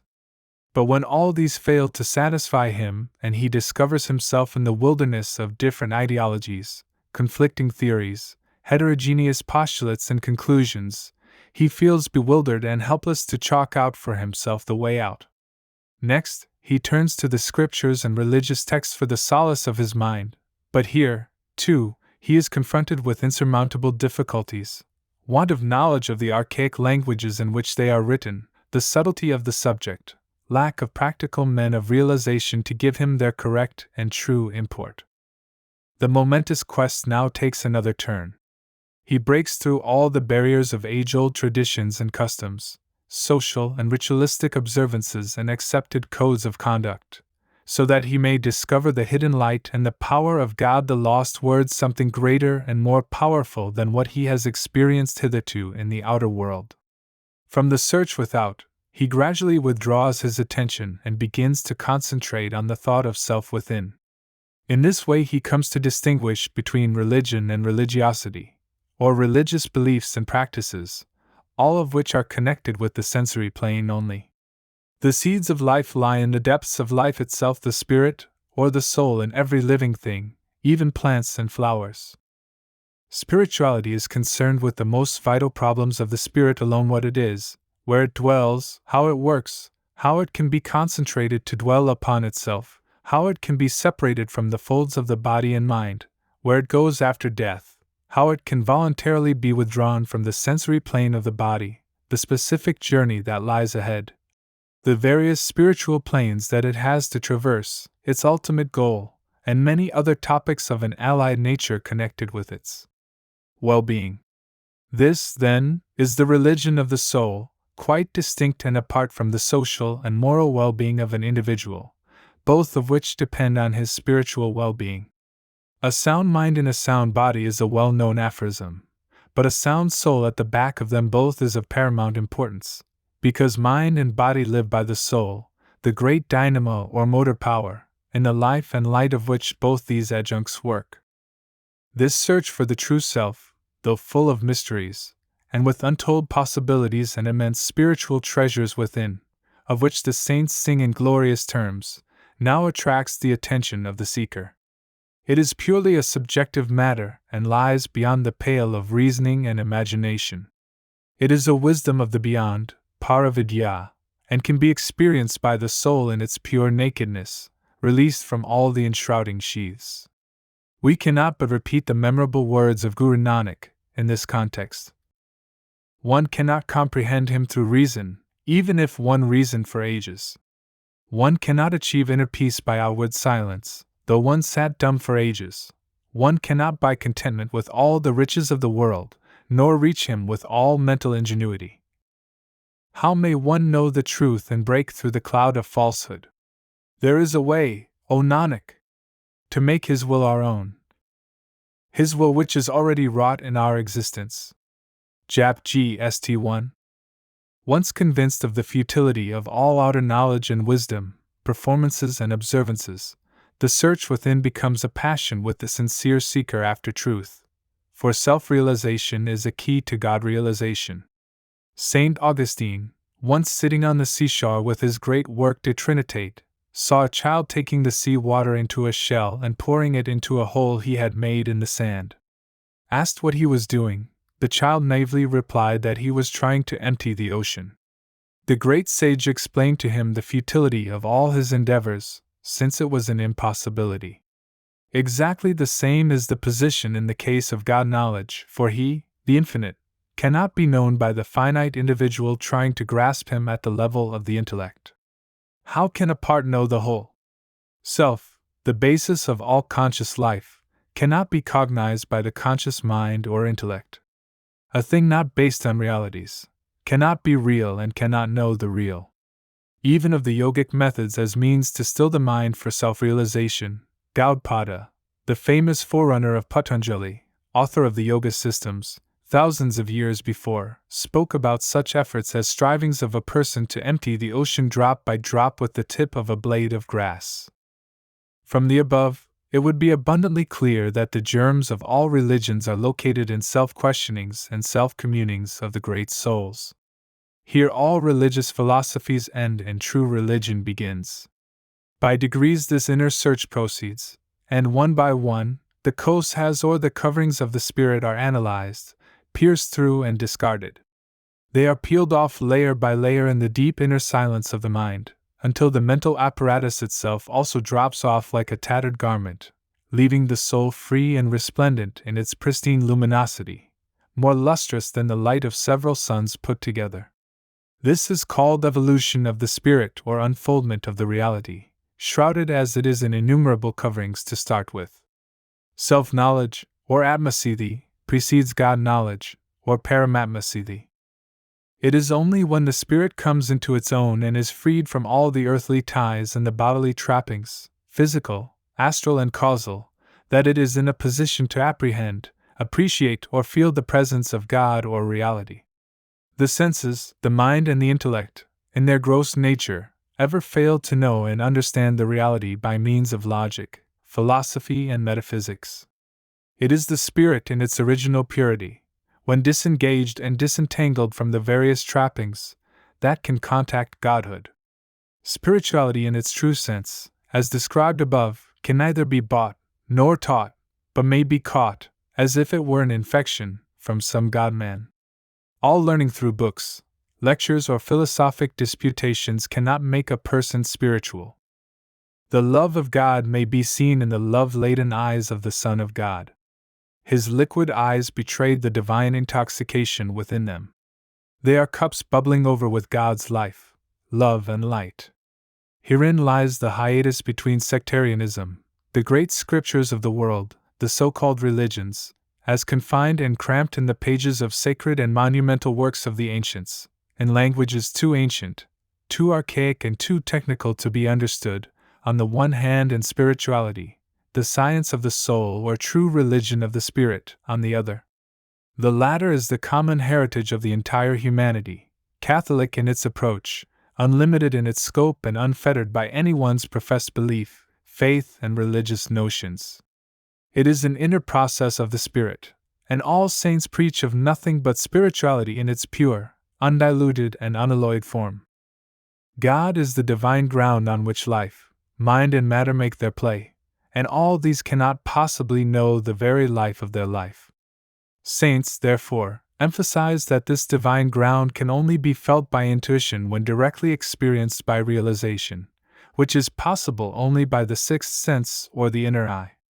That center is also known as Nukta, the third eye, the divine vision, the single eye. Christ says that it shall fill the whole body with light, light uncreated, perennial and everlasting, light which is self-existent and shadowless, light that never is on land or sea. This is why Jesus, the prophet, asks us to beware lest the light in the body turn into darkness. The light shineth in the darkness, and the darkness comprehendeth it not. The outer symbol of this we see nowadays in the lighted candles at church altars, the earthen lamps in temples and gurdwaras, now of course replaced by electric light, and the ever-burning fires in Zoroastrian homes. Akin to the single eye is also the voice of God, the Kalma of the Muslims, the word of Christ, the Sriti of the Vedas, Ajit of the Upanishads, Sarosha of the Zoroastrians, Elan Vital, or the life current of the Western philosophers, and voice of the silence of the Theosophists, within the body which we cannot hear, as our spiritual ears have been waxed and sealed. This great truth is symbolized in outer life by the conchas in the temples, the gongs in the gurdwaras and Buddhist temples, the bells in church belfries and jauras, big bell, of the Sufis. The saints in all climes and in all times have made frequent references to this phenomenon in all their teachings and writings. The true religion or spirituality consists in linking the soul with oversoul in its manifested play of light and sound in the God-made temple of the human body.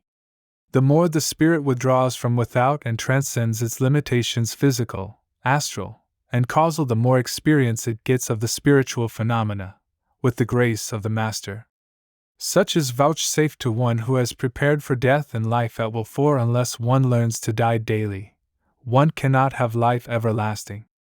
Bergson, the great philosopher, calls it open religion, as contradistinguished from closed religions, that is, religion sealed down in ancient and immutable scriptures, spoken of and taken to be the last word. Religions have now been reduced to the mere performance of charitable deeds, observance of rites, rituals and ceremonies like fasts and pilgrimages, wearing of particular apparel, white, yellow, blue, flame-colored or ochre robes, keeping peculiar marks on the body like a tuft of hair on the head, sacred thread across the shoulder, circumcision or the 5 kakas, all of which have no substantial bearing, however remote, on the advancement of the soul towards self-realization and God. Realization.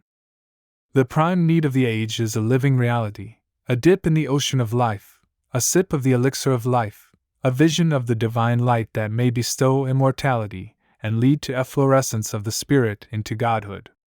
This is what Sri Aurobindo says. Contact the supermind and draw it down to make divine all life, mind and matter. It is the common birthright of all created beings and not the monopoly of any nation or class of individuals professing this or that faith or belief. Man by nature is a composite being, the component parts being body, mind, and soul. God made man after his own image, and so the saints ordain. Be thou as perfect as thy Father in heaven is perfect. Thrice blessed is man on account of the immense and immeasurable possibilities that have been lodged in him by the Maker. The very divinity, with holy light, life, and love, is the very soul of his soul. But alas, what man has made of man, and worse still, of himself no better than a beast, or even worse than that.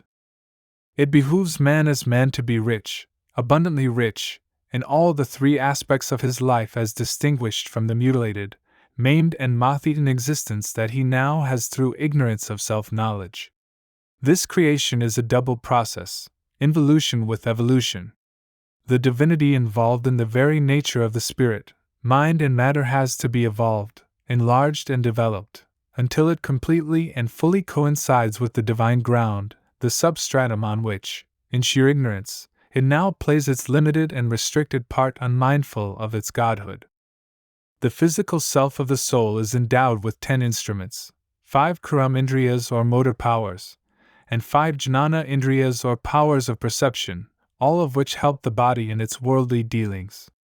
The mind has been gifted with 4 facets: mana, mind stuff, chit, consciousness, buddhi, intellect, and ahankar, ego, all of which operate in the world of senses and help the psyche in thinking and discriminating in the light of reason. Next in the ascending scale comes soul, the great rider in the vehicle of the mind-driven body. Its instrument of action is surat, self-consciousness or attention born of the great consciousness. This attention, if properly helped and guided, brings about singleness of purpose and fixity in aim. It collects and gathers up the wandering faculties of the mind from the sense as identified with objects and immersed in their enjoyment. While the body works, the mind discriminates, and the psyche craves happiness. Should the 3 component parts, body, mind and attention, soul, be brought into harmony at one common center, the life on earth of the poor, limited and bound psyche becomes a real blessing, eternal and everlasting, possessing all the attributes of the supramental consciousness, namely, Satchidanand, existence, consciousness and bliss. A person who devotes his attention to the body-building process grows in physical strength with muscles fully developed and well-knit. He is looked upon as an embodiment of radiant health, and is admired by hundreds of people who see him. A person who devotes his attention to the development of his mental powers acquires a keen and sharp intellect, grows into an intellectual giant, and inspires thousands of persons by his powerful speeches and writings. Again, one who takes to the development of the self or spirit in him becomes divine and in course of time becomes a God-man, and godhood shines in him through and through. He sheds heavenly luster among great gatherings and audiences that come into his fold, and as a tower of spirituality he serves as a beacon light to all and sundry in the stormy sea of life. This is the yoga of hand, heart and head combined into one, and makes a person an integrated whole, perfect as the Father in heaven is. All this and still more comes to him by communion with and practice of the word, the music of the soul or song of the pranava, which reverberates ceaselessly in and around him. This is the true religion, a religion of the living spirit, truth, the open religion of Bergson. There is, in fact, no religion higher than this, giving life and light alike to one and all, and making man thrice blessed in body, mind and soul, fit to be worshipped and adored not only by his fellow beings but even by the angels, as ordained by God, when he makes man after his own image.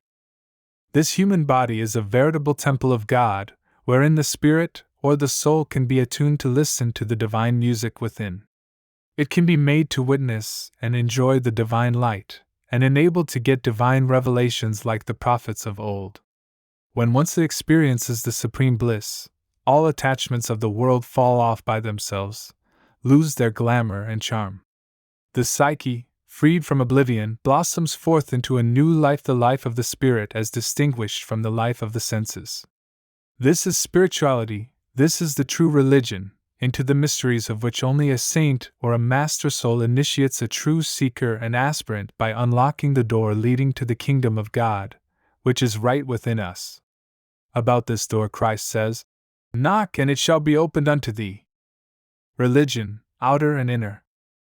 While physical sciences deal with and impart knowledge of the physical, sensate world, ethical codes of conduct are concerned with an individual as a member of society, and these codes lay down rules of social relationship between the two.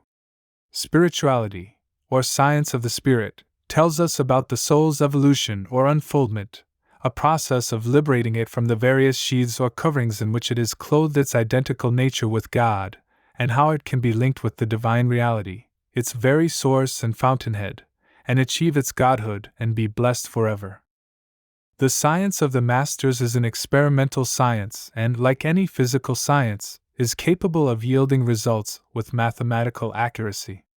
These results can very well be verified from the transformations that one can witness in the life of a man of Southern, or one who practices spiritual discipline. It does not mean book learning or accumulation of knowledge, but it means the coming into its own of the spirit, and its taking a new birth in cosmic awareness and rising into supramental or superconsciousness.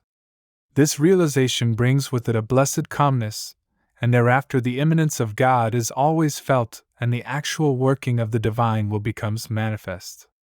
Reason and intellect fail to comprehend the infinite reality. Even after realization, words but beggar one's attempt to describe the indescribable. This experimentation in Godhood can only be attempted and achieved in utter silence and stillness, both of the mind and the intellect, when, like a revelation, His light and sound dawn upon the soul. The knowledge of the world is far different from that of God. We are wholly engrossed in apravidya and are totally ignorant of paravidya, or knowledge of the beyond. We make all possible efforts to rid ourselves of physical ailments, but have never even thought of the subtle maladies that afflict the inner self, or how low we are in the scale of human values, and how helplessly we drift along the current of life whether we wish it or not. We spend our entire lifespan in eating, drinking, and dozing, but care not a bit to know the substratum of the very life itself. Ever engaged as we are in the objective world, we cannot introvert and witness the glories of the world within. A person who for seeing depends on his outer eyes, for hearing on his ears, for talking on his tongue, is in reality not a living person but a dead one, a breathing bellows with no life in it. As God abides within, we must peep inside if we want to meet Him, to experience Him, and to have His blessings. God pervades everything in the form of Nam or Shabda, but we cannot hear His voice unless we turn away from the turmoil of the world and enter into the deep inner silence of the soul. As we go in and recede, we walk without feet, work without hands, see without eyes, and hear without ears. Guru Nanak therefore said in this context, "There one sees, hears, walks, works and talks without outer physical organs, viz., eyes, ears, legs, hands, and tongue, provided he learns to die while living. O Nanak, know his will and meet the beloved." Maj War M.2. Gosain Tulsi Das in the Bal Khand of the Ramayana also affirmed the same thing. To know God, one must first know himself. Self-knowledge is possible only with inversion, or turning the attention from outer pursuits and directing it within into the deep silence of the mind, technically called the divine ground, behind the center of the two eyebrows. It is then only that the spirit experiences Nam, the over-spirit, or God in action, which is the summum bonum of all religious quests after the great unknown. Buddha asserts that it is possible to ascend to the greatest heights of godhood only within ourselves. Schopenhauer, a great German philosopher, declared that the fountainhead of all peace and blessed calm can be experienced within oneself. Christ emphatically declared, "The kingdom of God is within you." In the Sikh scriptures it is stated, "The precious waters of immortality surge within one's very soul." One can undertake this inward journey without leaving one's hearth and home, forsaking kith and kin, or abandoning one's calling and avocation in life. This grand pilgrimage of the soul can be performed in spite of worldly pursuits. All that is necessary is to get instruction from some living master who holds the key to the kingdom of God. O Nanak! Follow strictly the injunctions of a perfect master of putting you on the right path. You shall then gain salvation happily while living the life of a householder in the midst of your family and friends. Gujri War M5. One need not leave the world and retire into the deep recesses of the forests to achieve this goal. The entire mystery can be resolved in the solitude of the mind. There is no greater sanctuary than that of one's soul. Basant Ramanand M.5. An aspirant can, by practice, still the mind, even in the midst of the hustle and bustle of life, and can, at will, retire into the silent chamber of the divine ground. Unless the mind is stilled, an abode in a forest, or by the side of a stream cannot be of any avail. Every religion has two aspects or divisions, one is social and the other is spiritual. The social side consists in making ethical rules of conduct, which aim at rectifying social evils, developing society on healthy lines, observing certain rites and rituals, and performing charitable deeds. By such means, one may best prepare the ground for higher spiritual life. The spiritual aspect of religions deals solely and primarily with the spirit, an investigation into its nature, its relation with body and mind, the way it can be detached from both these appendages, and how it can be linked up with Nam or word, leading to realization of and identification with the great ocean of consciousness. Man is no doubt a social being, but society can rest safely only on the bedrock of spirituality. Just as spirit enlivens the human body, so does spirituality give life and sustenance to society, without which all types of social evils, such as narrow-mindedness, petty prejudices, selfish aggrandizement, clash and conflict, gradually creep into its very vitals and make it enervated, gangrenous, and septic. In these days there is no dearth of social reform, but what we woefully lack is self-reform. Society has no doubt made a tremendous advance in the realms of science and art, politics and philosophy, and has not only unraveled the mysteries of nature but has actually harnessed most of the forces of nature and pressed them into its service in various ways. All this, however, has been achieved at a great cost and a mighty sacrifice of one's own spirit or soul. The natural result, therefore, is that with all this material advancement and multiplicity of material comforts, we are as far removed from happiness as we were before. What is a man profited, if he shall gain the whole world, and lose his own soul? Matt. 16:26. Man must, in the fitness of things, first know himself and have the experience of the reality. Once this is achieved, it matters not whether a person remains a householder or renounces the world and becomes an anchorite. The path of the masters is purely spiritual. The masters, of course, have to remain in one or the other of the social orders, but their only mission is to bring home the ultimate truth to embodied souls, who are steeped in darkness. This they do by means of the Surat Shabda Yoga. The masters enjoin all to join the army of God, and take the various social religions as the recruiting centers therefore. They, therefore, continue to stand aloof from social squabbles, racial wrangles, and religious recriminations. They do not come to destroy the existing religious orders or to raise new orders, but to purify and elevate the existing ones, restore them to their original pristine glory in which they were set up by their founders. They try to remove the mass of useless accretions that gather around them through the ages, and pull them out of the morass into which they sink, and also strengthen them by transfusion of the blood of spirituality into their decaying veins. At the core of all religions there is the age-old truth and the tradition of spirituality, both of which have, by lapse of time, almost been lost. Religion is now nothing but an outer husk of rites and rituals.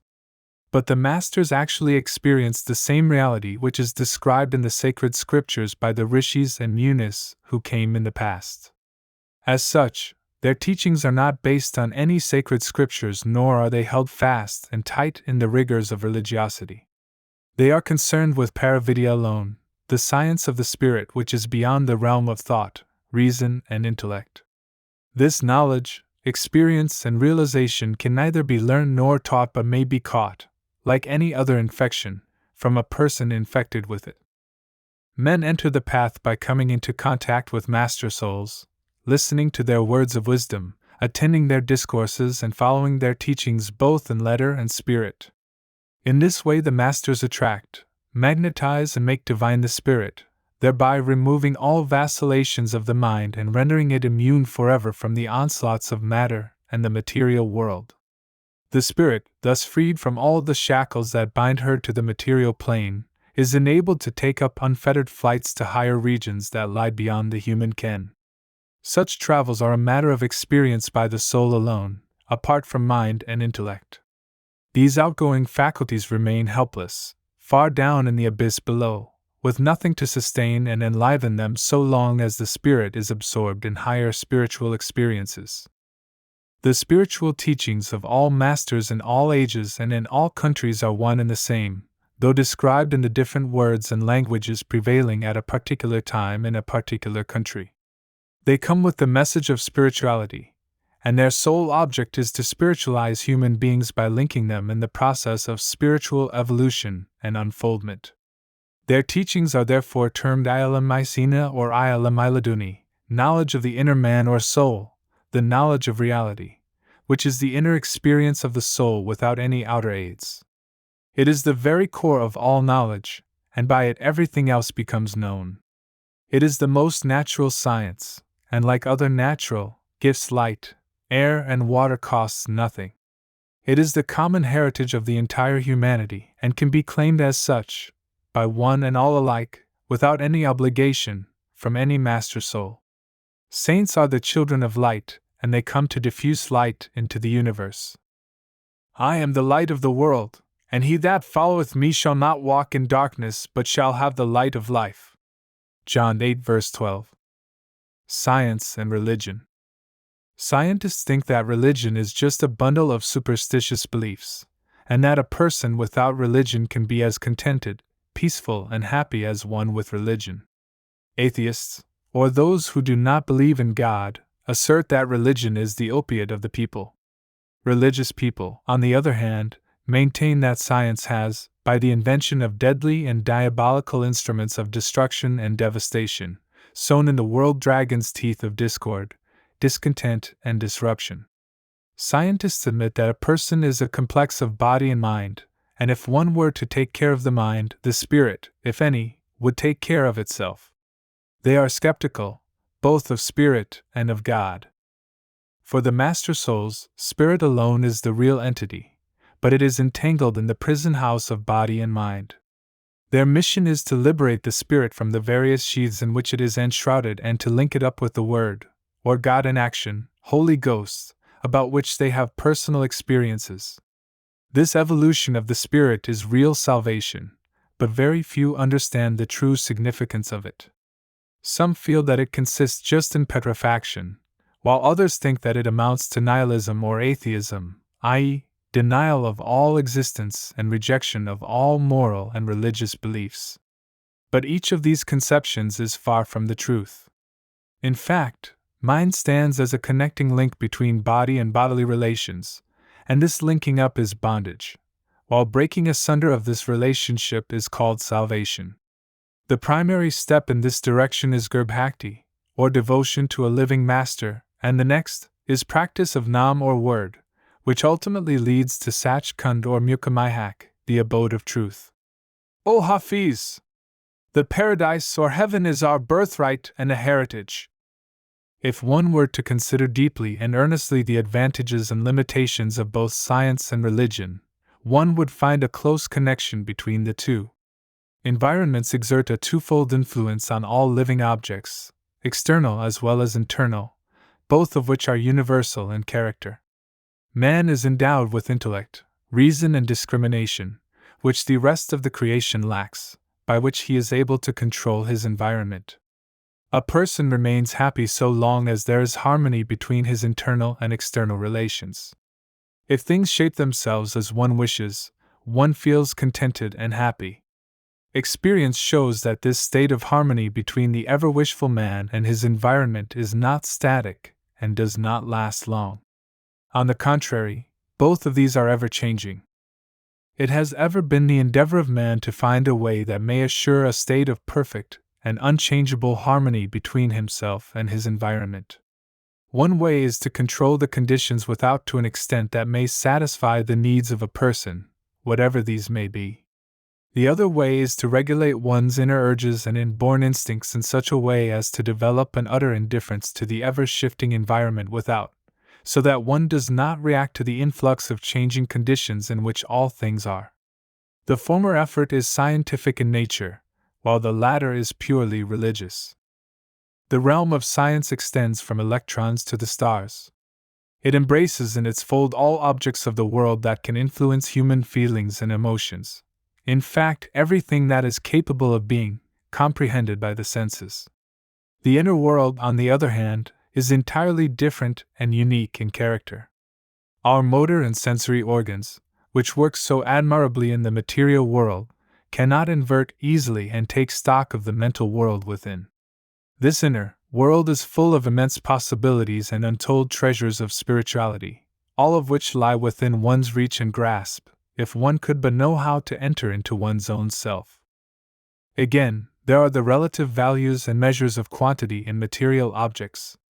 For instance, 2 halves of a loaf of bread go to make 1 whole loaf, but 2 half-wits cannot make 1 wise man. Further, we have instruments and implements that help us in material investigations, and the conclusions arrived at in the course of our experiments are verifiable in actual practice. These are some of the facts that contribute to the importance of scientific truths. Every day scientific experiments are being performed, and will continue to be performed indefinitely. What is true today may not be so tomorrow. But that is not the case with religion. Truth is truth, ever the same, and shall be truth always. It guarantees perpetual happiness and everlasting bliss by regulating the inborn instincts and the native urges of the mind, rendering it unmindful of the changing conditions without. The path of religion is strewn with many impediments. All persons, including saints, are mortal, and after they leave the physical plane, their followers, in their blind enthusiasm, introduce and interpolate into their teachings things which they never uttered or, at least, they never meant. So-called philosophical treatises are so full of distortions and apparent conflict with each other that one feels as though lost in a wilderness. In order that one may reach the spiritual heights of a master soul, one must, according to his instructions, enter into the laboratory of one's own body and carry on the experiments therein. Again, the results achieved may differ from one individual to another, owing to the separate make-up and background in each case. The conclusions thus reached and the time taken in each are therefore of a purely personal nature and not of a universal kind, as in science. It is because of this that we cannot possibly have an experience of spiritual life, from the different types of worship conducted in temples and mosques, churches and synagogues, or from the sacred scriptures of various religions. A living master, who has successfully transcended the body and the mind, and who has an actual experience of the naked reality beyond all limitations and barriers, can tell us something solid of the great truth. By personal guidance and instruction, he can help in the withdrawal of the spirit from the physical and mental shackles and bring within one's actual experience that which he has experienced. What a man has done, a man can do, with, of course, proper guidance and help. The master's personal contact, his thought transference, his charged words and magnetized personality, all go a long way in the transformation of individual souls. Whoever comes and remains within the personal aura of a master is electrified and attuned to the infinite energy with which he is possessed, and which he emits, transmits, and injects into the aspirants. This benefit can also be had even from thousands of miles, if one develops receptivity with such a master. Life impulse comes from life, and light from light, both in the physical and spiritual worlds alike. The technique of religion, too, is subject to certain fundamental laws, the same as is the technique of science, but with this difference only, that we are as yet unaware of the former, as we have paid but scant attention to it, and cannot therefore harness it to our advantage. Purity of life and highly ethical conduct in thoughts, words, and deeds is the prerequisite for a sadhu, or an aspirant for the spiritual path. Mind has to be stilled, after freeing it from all kinds of outer disturbances, inner lures and urges, and environmental glamour or worries. Just as in the case of a scientific experiment, one has to enter a laboratory and see that all the instruments are thoroughly neat and clean, and properly sterilized. And again, before beginning the operation, all the doors and windows are closed, so that he may carry on his work undisturbed from outer influences, and with undivided attention. It is a matter of common experience that people take pride in scrupulously following age-old customs and keeping up ancient traditions blindly, little knowing that out-of-date coins, however precious and of historical importance and archaeological interest they may be, have to be melted in the red-hot furnace, minted afresh, before passing them as current coins for fresh circulation in the market. In the 20th century, it is of paramount importance to prune off the unnecessary accretions that have, in course of time, gathered around the eternal spiritual truths. We should free them from the encrusted dust of ages that has settled on them, and present them afresh to the public in a positive and readily acceptable form as current coins of the time. The present-day prejudices, internecine jealousies, and narrow-minded bigotries that we see in the various religious bodies were never intended by their founders. Such evils are purely of a later growth, due to extraneous influences of the zealous exponents, fierce commentators and controversialists, who twist and torture simple fundamental truths to suit their own ends and gain cheap pesh worship, leadership, that may bring them name, fame, pelf, and power. The ancient wine of spirituality has, therefore, to be delved out from the old forgotten cellars and presented to tipplers in new bottles that may appeal to their imagination, so that they take it readily and willingly to quench their spiritual thirst, without any labels or brands. Idol worship and God worship. Man is a compound of body and soul. To the extent that a person has a material body, he is governed by the laws of matter, example, gravity, cohesion, impermeability, conductivity, etc., and to the extent that he is an animal being, he is governed by organic laws, example, nutrition, growth, development, self-propagation, etc.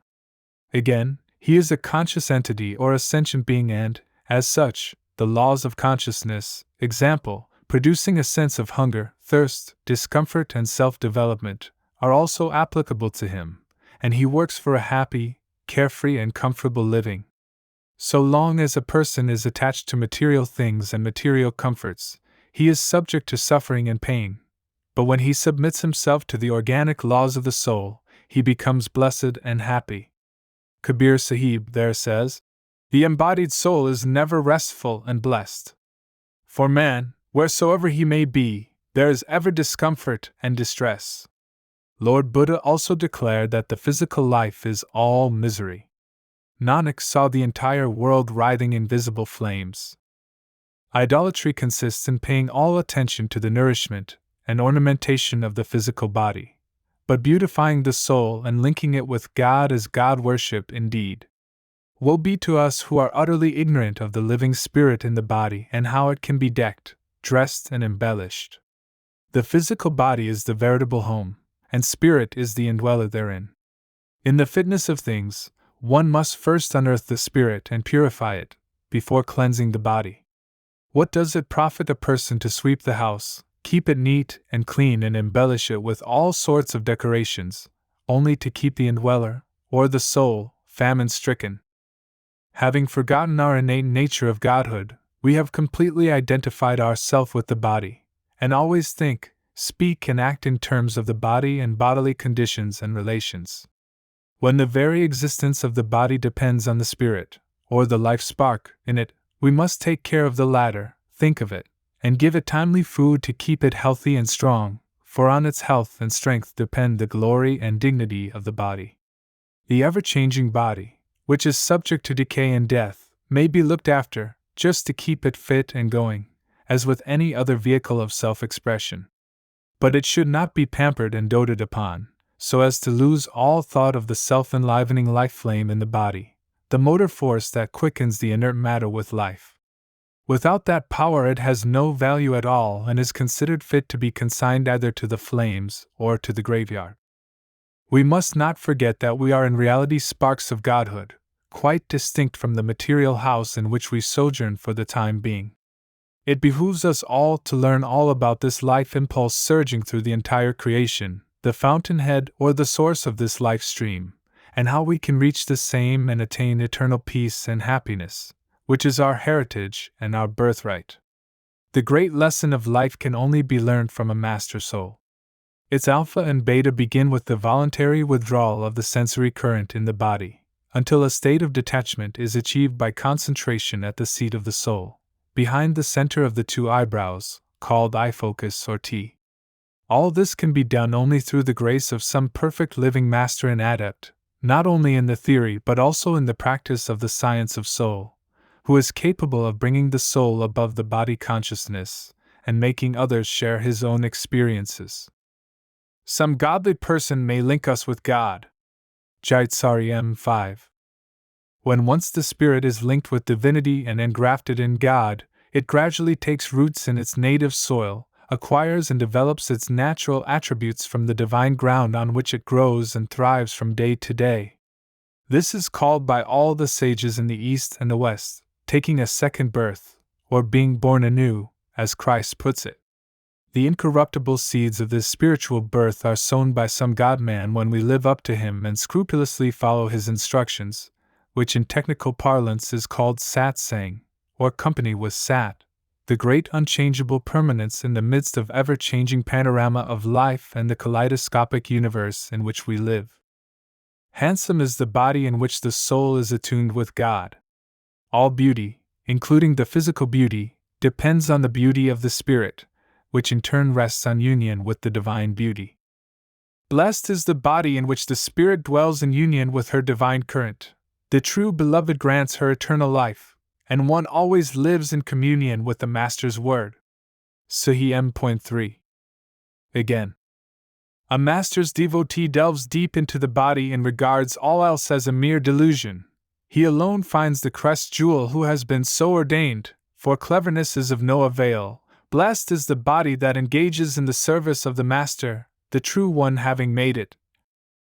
Without communion with Word, there is no freedom from the wiles of Kal, O Nanak. He glorifies the Word, on whom God showers His mercy and grace. Suhi M.3. Once a spirit becomes aware of its native godhood, and is dyed in the divine color, it becomes freed from the bondage of the world and forever escapes from the cycle of births and deaths. But all this comes not from learning, knowledge, or cunning devices, but only from the grace of some master soul or God-man, who is competent to give an ingress into the beyond by practical self-analysis. Chapter 9. The Ideal of Universal Religion. The crying need of the time is to set up one universal religion for the entire mankind, which should be a compendium of all that is good in every religion. But is it possible? Owing to differences in temperaments and modes of thinking, it is well nigh impossible to lay down rules of worship acceptable to all, and to direct their varying thought currents into one channel. With all this diversity, there is yet one thing which is common in all humanity. It is the divine link with which the entire creation came into being, and is being sustained. All religions, in spite of apparent differences in external forms and rituals, are at bottom embedded in essentials which are exactly alike. The divine ground on which each of them rests is the same, and the huge mass of superstructure has been raised in each case on the bedrock of divinity itself. The problem that confronts us is to find a way whereby it may be possible to reach that divine ground, the bedrock of divinity. The essential roots of all religions are now lost to view and utterly forgotten under the camouflage of ancient verbiage, the encrusted dust of ages, and the dogmatic creeds of the priestcraft. All that we need now is to present truth, once again, to the scientific modern world, in a scientific setting. Religion, instead of being a source of solace to souls, has now become an instrument of separation, hatred, ill will, and tyranny. In the blessed name of religion, fire and sword are oppressing humanity, innocent blood is being spilt, and the fair face of earth is being defiled with destruction and ruin, simply because overemphasis is laid on non-essentials and external shells. The result is that people all the world over have come to have a kind of horror for the so-called religion which has failed to serve the common needs of humanity. Religion should bring union between man and man, nation and nation, knitting the world in common bonds of all-embracing love, fellowship, and brotherhood. Let religions now be confined to the ethical codes of social conduct and social order, to which they have already sunk. Let people be free to remain in the labeled categories in which they are born and to which they belong, but it is most important that they should try to find out and understand the essential roots of all religions. By delving deep within, the soul in each individual should try to rest on the divine ground, and take hold of the common link running through the entire creation, the source and fountainhead of all life. Unless all this is presented as a science, in theory as well as in practice, people are not willing to listen to and to accept the fundamentals of all religions. They have to rise above the ritualistic forms and traditions, to which they have been wedded since time immemorial and to which they so tenaciously cling. Religion in the real sense of the word means reunion with God. The saints are always in union with God. Whatever spiritual experiences they had in the spiritual realms are recorded in the sacred scriptures for the benefit of mankind. One has no right to dub the scriptures as fantastic or false, for false is he who does not ponder over the actual writings and does not try to understand their true import. Kabir. Whosoever has an experience with God loves the entire humanity. He feels within him a realization of the fatherhood of God and the brotherhood of man. It may therefore be taken for certain that those who preach hatred and sow the seeds of ill will in God's creation have not yet had any experience of the Creator. The personal experience with God which a soul has is in reality a true religion. Unless the spiritual experiences as recorded in sacred lore are actually had by us, through the grace of a living Master, we continue to be atheists or agnostics and know not what religion is. God has made man after his own image. Hence, it behooves man to be as perfect as the Father. This becomes possible only when a person learns to understand his will and works in accordance with it. This is the true religion and true faith, while all else is sham and tinsel. If we were to analyze the sacred books of all religions, we would find that the spiritual truths as contained therein are the fine records of actual spiritual experiences of their founders. These master souls have always emphasized the spiritual aspect of human life and have emphatically declared that in the human body there is a separate entity called spirit, which is unchangeable permanence. They hold that this entity could be as well developed as our other faculties, physical, mental, and intellectual, within the ever-changing physical raiment of the material world.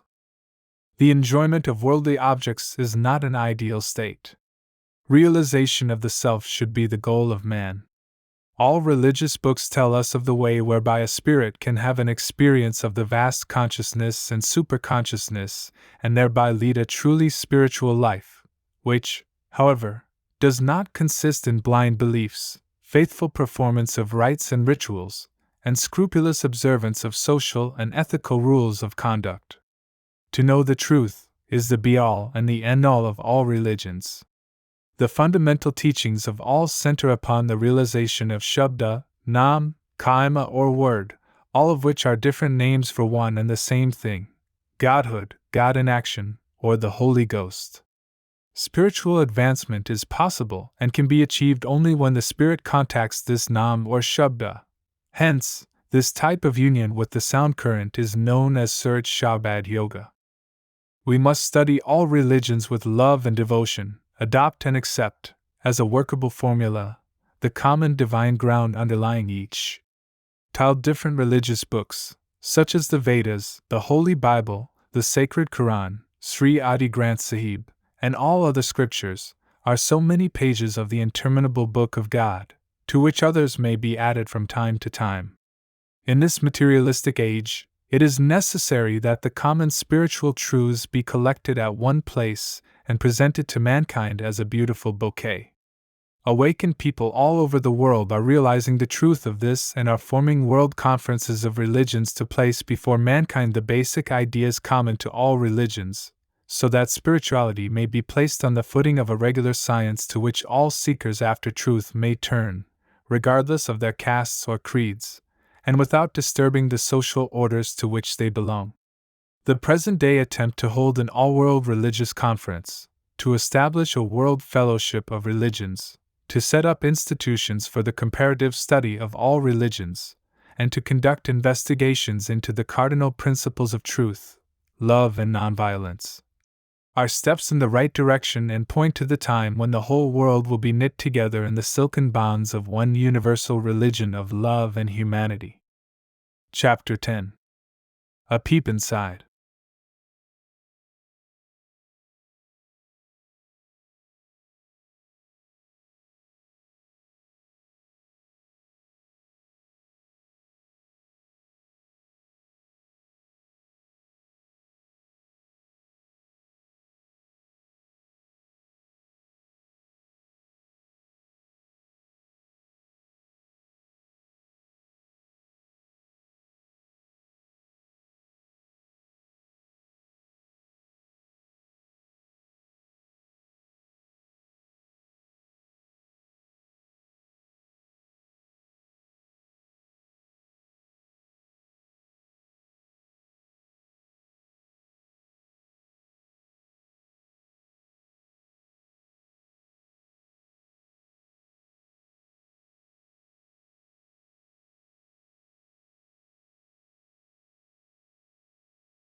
Listen ye to the holy melody and the Sukman by attuning your attention in the deep silence.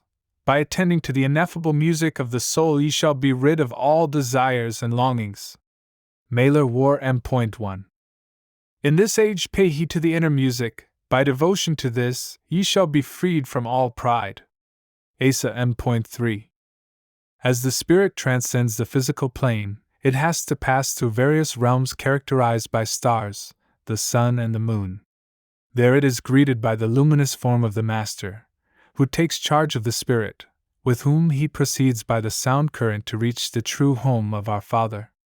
The path of the saints is neither a religion nor a creed. Whosoever, whether a Hindu or a Muslim or a Christian, reaches the abode of bliss or truth, is termed a saint. Everywhere there are two types of fakirs or orders of holy men of piety. 1. Those who belong to the lower order, or Darja Sifli. They remain attached to ganglionic centers of the pind, or the physical body, as the yogis do. 2. Those of the higher order or Darja. Their sadhan, or spiritual discipline, begins with the Agga Chakra, behind the eyes. Some of the Muslim fakirs belong to the higher order. Hazrat Ibrahim says that he came across the great star and continued on his onward journey. Guru Nanak also refers to this inner star, which the Master in his grace might show to the aspirants. A bright star appearing on the horizon comes to view through God's grace. A devotee by good fortune may see it with the Master's word. Tokhari M.1. The wise men of the East also followed a bright star which led them to Bethlehem and brought them to Christ. Tulsi Sahib also speaks of the brilliant star that meets the spirit at the threshold of Gagan, or entrance to the astral plane. Hazrat Muhammad tells us that he did Shakal Kamar, struck the moon in twain, which is significant enough and figuratively connotes that a soul went beyond this realm of the moon.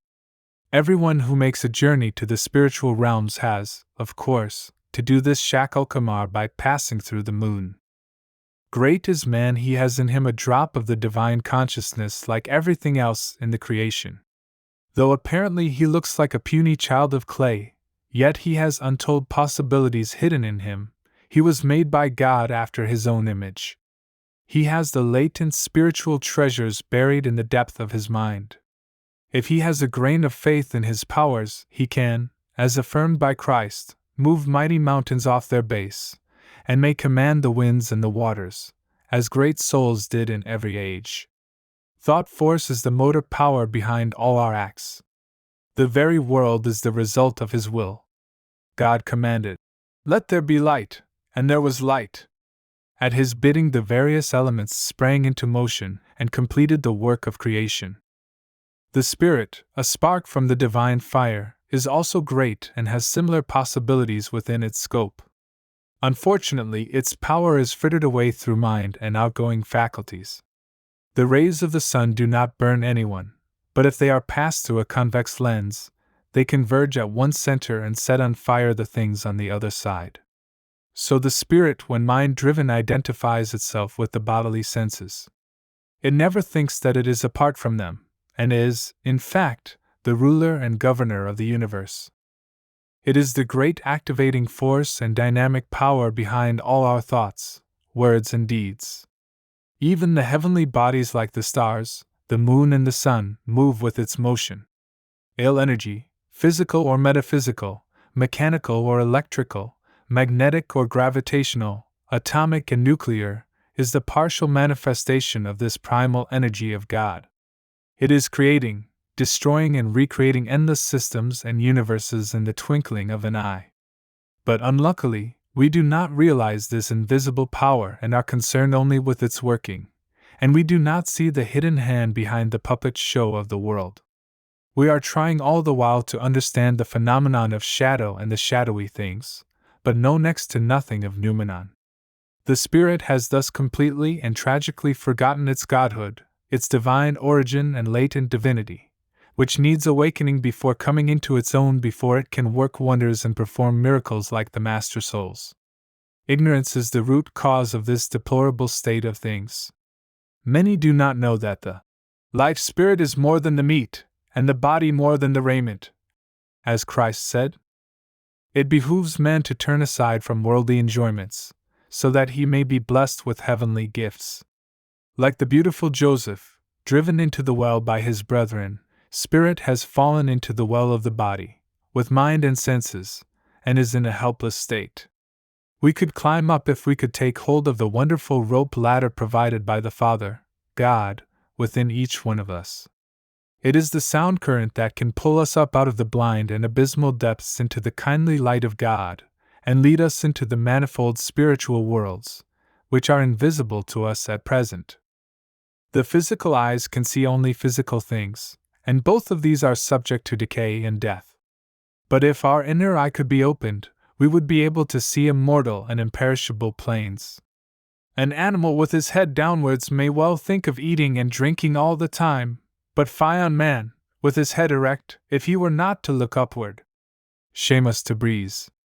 So long as a person does not rise above the sensual world, he remains ignorant of the high heavens meant for his blessedness. So long as a spirit does not rise above body consciousness, it remains a stranger to the spiritual realms beyond. Malanarumi. Once a spirit transcends the physical realm, it inherits as its birthright the spiritual kingdom, for the kingdom of God lies within. If you would not leave the caravanserai of the body, how can you reach the true home of your beloved? Hafiz Shirazi. This transcendence of the spirit from the senses is technically known in Sant Mat as death and life, self-annulling, and in the Vedantic terminology as self-analysis. Christ calls it second birth or birth anew, and Muslims term it as dying before death. This immersion in God is true resurrection, or coming into new life. It is possible only through accepting the path of any master soul, which is none other than that of the sound current. The Master dwells amongst us as Word personified, or as the Gospels tell us of Christ, that the Word was made flesh and dwelt amongst us.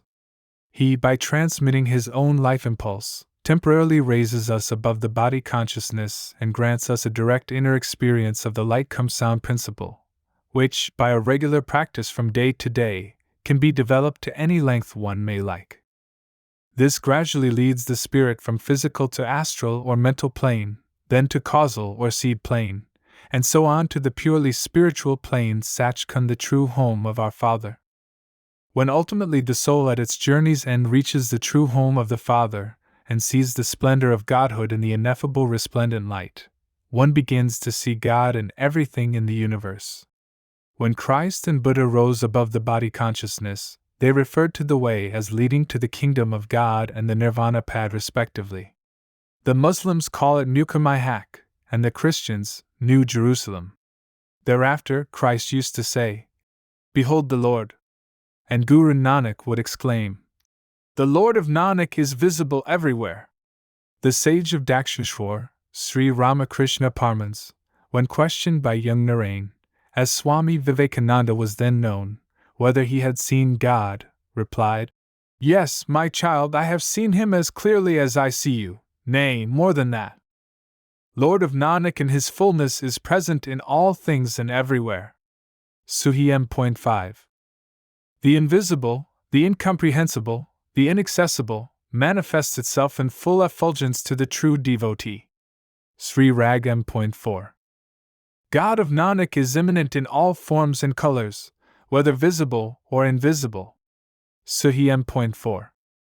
Great is God, who is absolute, imageless, indescribable, and peerless. He is neither sound nor light.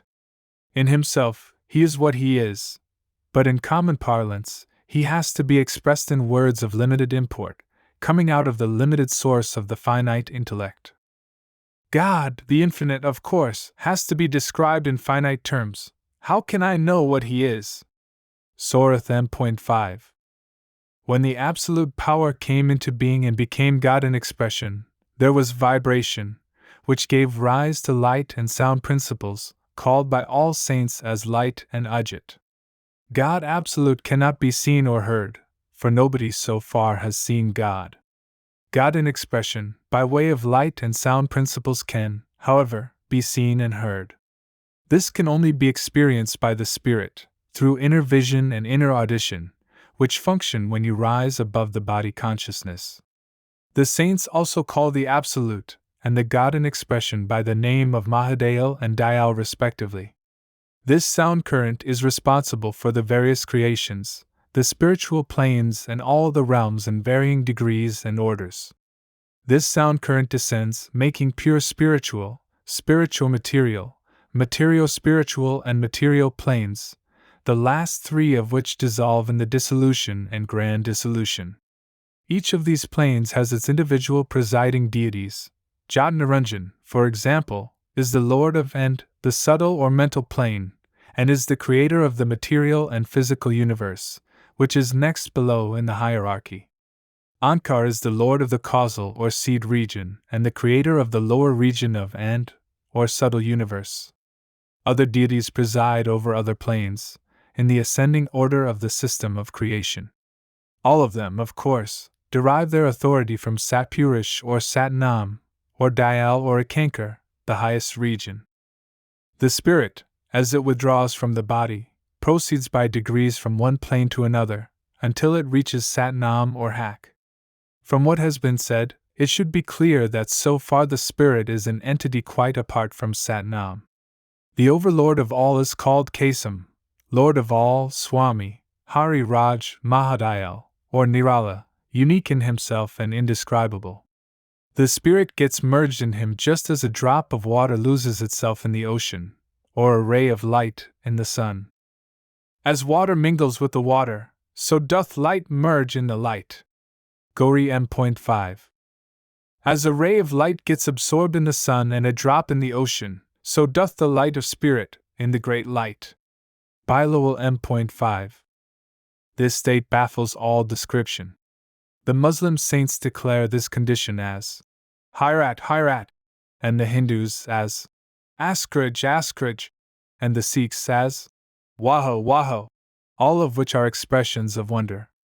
The teachings of most of the saints amongst Hindus and Muslims refer as far as Brahm. Very rarely do we find in them references to Parbrahm.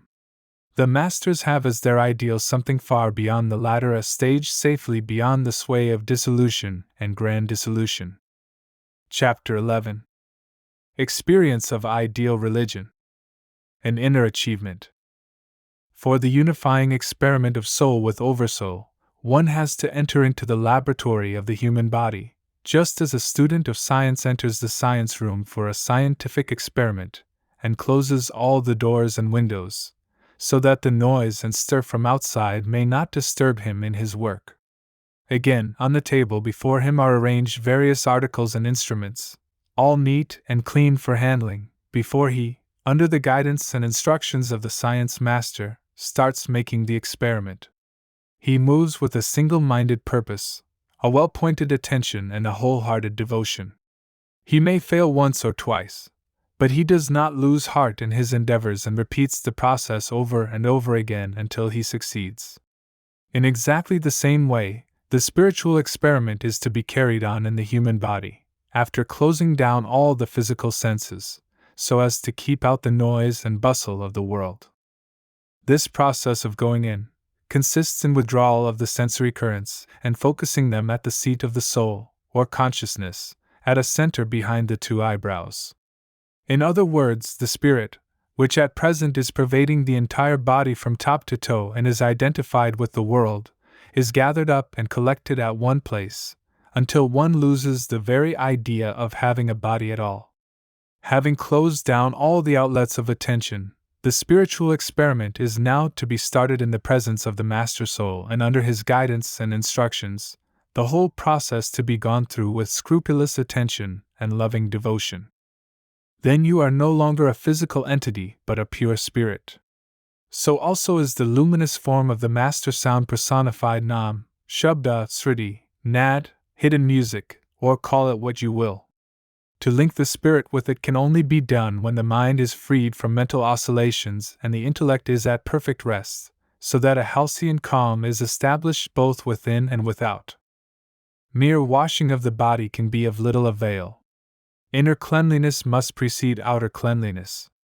The mind must first be cleansed and purified of all desires, anger, hankering, attachment, and egotism, before you start with the spiritual experiment. By washing outside, without washing the mind within, one loses both here and hereafter. Ever tormented by lust and anger, he is lost and bewildered. Asa M.5. Prophet Muhammad, too, laid great emphasis on the purity of the mind. He used to say that namaz, prayer, was the key to Jannat, paradise, and the purity of heart was the key to namaz, and again, that chastity was more than halfway house on the path Godwards. St. Matthew tells us, "Blessed are the pure in heart, for they shall see God." But inner cleanliness cannot come by washing the body alone. The bodily dirt can, of course, be washed off by water, the pollution can be cleansed by means of soap, but the sinful mind is cleansed by communion with the Word. Guru Nanak therefore tells us, "When the limbs of the body are besmeared, they are washed clean with water. When the clothes get dirty and polluted, they are cleansed by soap. When one's mind gets defiled by sins, it can be purified only by communion with the Word." Jap G. St. 20. We can commune with and practice the Word by linking the inner consciousness with the sound principle, but for this, one has, in the first instance, to subdue the mind and the senses. He who can control the 10 senses, he may see the light of heaven. Gauri M.5. The spirit which alone is to make the experiment can do nothing when it is altogether lost in the stormy seas of passions. It is tossed on the billows like a leaky boat with no rudder to guide its course and is driven helplessly by the chance winds and waters around it. Unless one gets an actual experience of the self and of God, one cannot believe and have unshakable faith in the existence of God. The saints and master souls do, in fact, transcend the limitations of the three bodies, physical, astral, and causal, and really get the experience of, and a contact with, the reality within. As such, they are competent enough to guide mankind on the high road to God, for they do speak from actual experience, and not from hearsay or secondary knowledge gathered from ancient texts or through learned priests and pundits. Listen ye to the true testimony of saints, they give out what they actually witness. Ramkali M.5. Again, such God-men never ask a person to have just a blind faith in their teachings. On the contrary, their clarion call is, "Believe not the word of a master saint, unless thou hast an actual experience of what he saith. Until I see the truth with my own eyes, I cannot be fully convinced of what the master says." Swamiji. When I saw the truth with my own eyes, then in truth I put faith in the master's words. Tulsi Sahib. The master souls believe in the direct testimony of the experiencing spirit. They, like Rishi Ashtavakar, are capable of delivering goods right here and now. The masters do not hold out empty promises, which may or may not come true, nor give false hopes, which may or may not materialize. Their religion is one of pure gold at the counter, and not one of mere credit. Why, then, should one engage in observance of rites and rituals, and performance of meritorious deeds, in the hope of securing some posthumous and uncertain rewards? Human birth is too precious and human life, alas, too brief to be frittered away in useless pursuits that may bear no fruit in the long run. Chapter 12. Right Target. To escape from sorrow and suffering, and to achieve supreme and everlasting bliss, everyone makes a headlong dash but achieves nothing. A wise man is one who always makes a sincere effort in the right direction and never loses sight of his objective or ideal. In the absence of a definite goal or a target, one aimlessly and endlessly wanders in utter darkness. On the other hand, a clear-cut destination serves as a beacon light that guides at every step, and each stride takes the weary traveler nearer to the journey's end. Mere effort, without well-directed attention focused on the object of quest, cannot lead a person anywhere. Object and effort must, therefore, be in one straight line before there can be hope of success. A life of all effort with one's back to the objective will surely achieve nothing. A search for a thing in the wrong direction can never be fruitful. Kabir. It would just mean blindfolded and endless gyrations, like those of an ox yoked to the oil press, for he moves all the day long with blinkers on his eyes. He actually does not get out of the vicious circle, and so makes no progress whatsoever.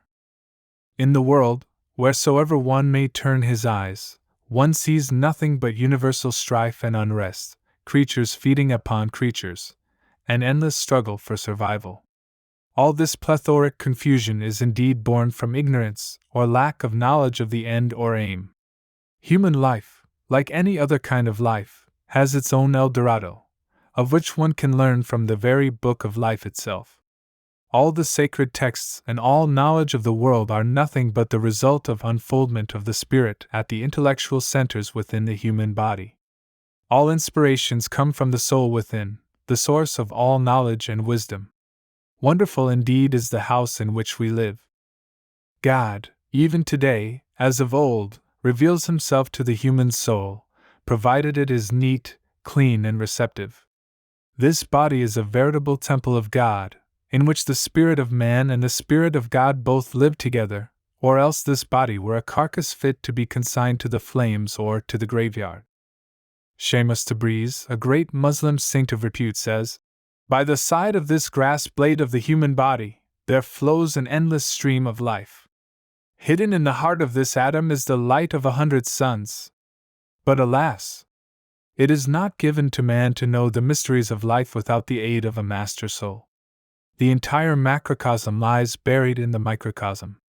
One has to dig deep within to get at the untold treasures of spirituality at the roots of the soul. One who wanders without in search of God is but a skeptic and a heretic, and knows not the real truth. Everything is in the body and nothing without it. He who seeks without wanders in delusion." Magem.5. Chapter 13.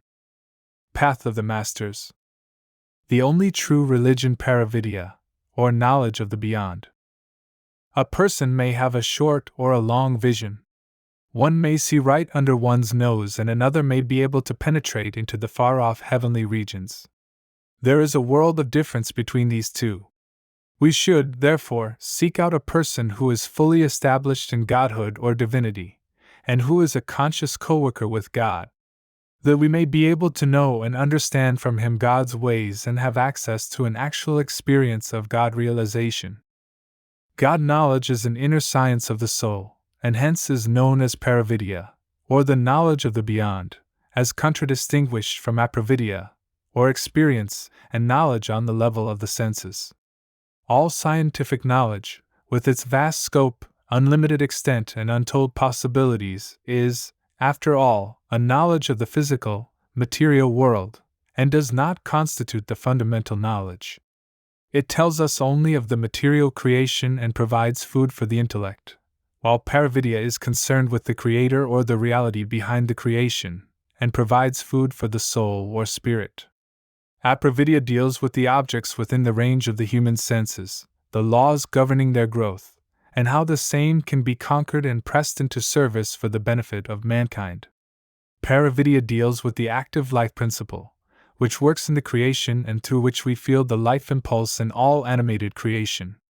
One may know a lot about the world and yet be altogether ignorant of the fundamental and basic life principle working within him, which is the very life of his life and the very soul of his soul. Self-knowledge, then, is the key that solves all the problems of life. The knowledge of the world is of little avail if we know not what we are. Learning and knowledge do sharpen the intellect and expand the field of its activity coextensive with creation itself, should it be possible. But the more one may express himself outwardly, the farther he is removed from the ideal of real life, the life of spirit. Bu Ali Calendar stated, "All that we see is a great optical delusion, a mere chimera and a mirage with no actual existence. All that we know is stark ignorance." Swamiji averred, "A man of intuition and realization is an adept in the inner science, while a merely learned person is just an ignorant fool groaning under the dead weight of books."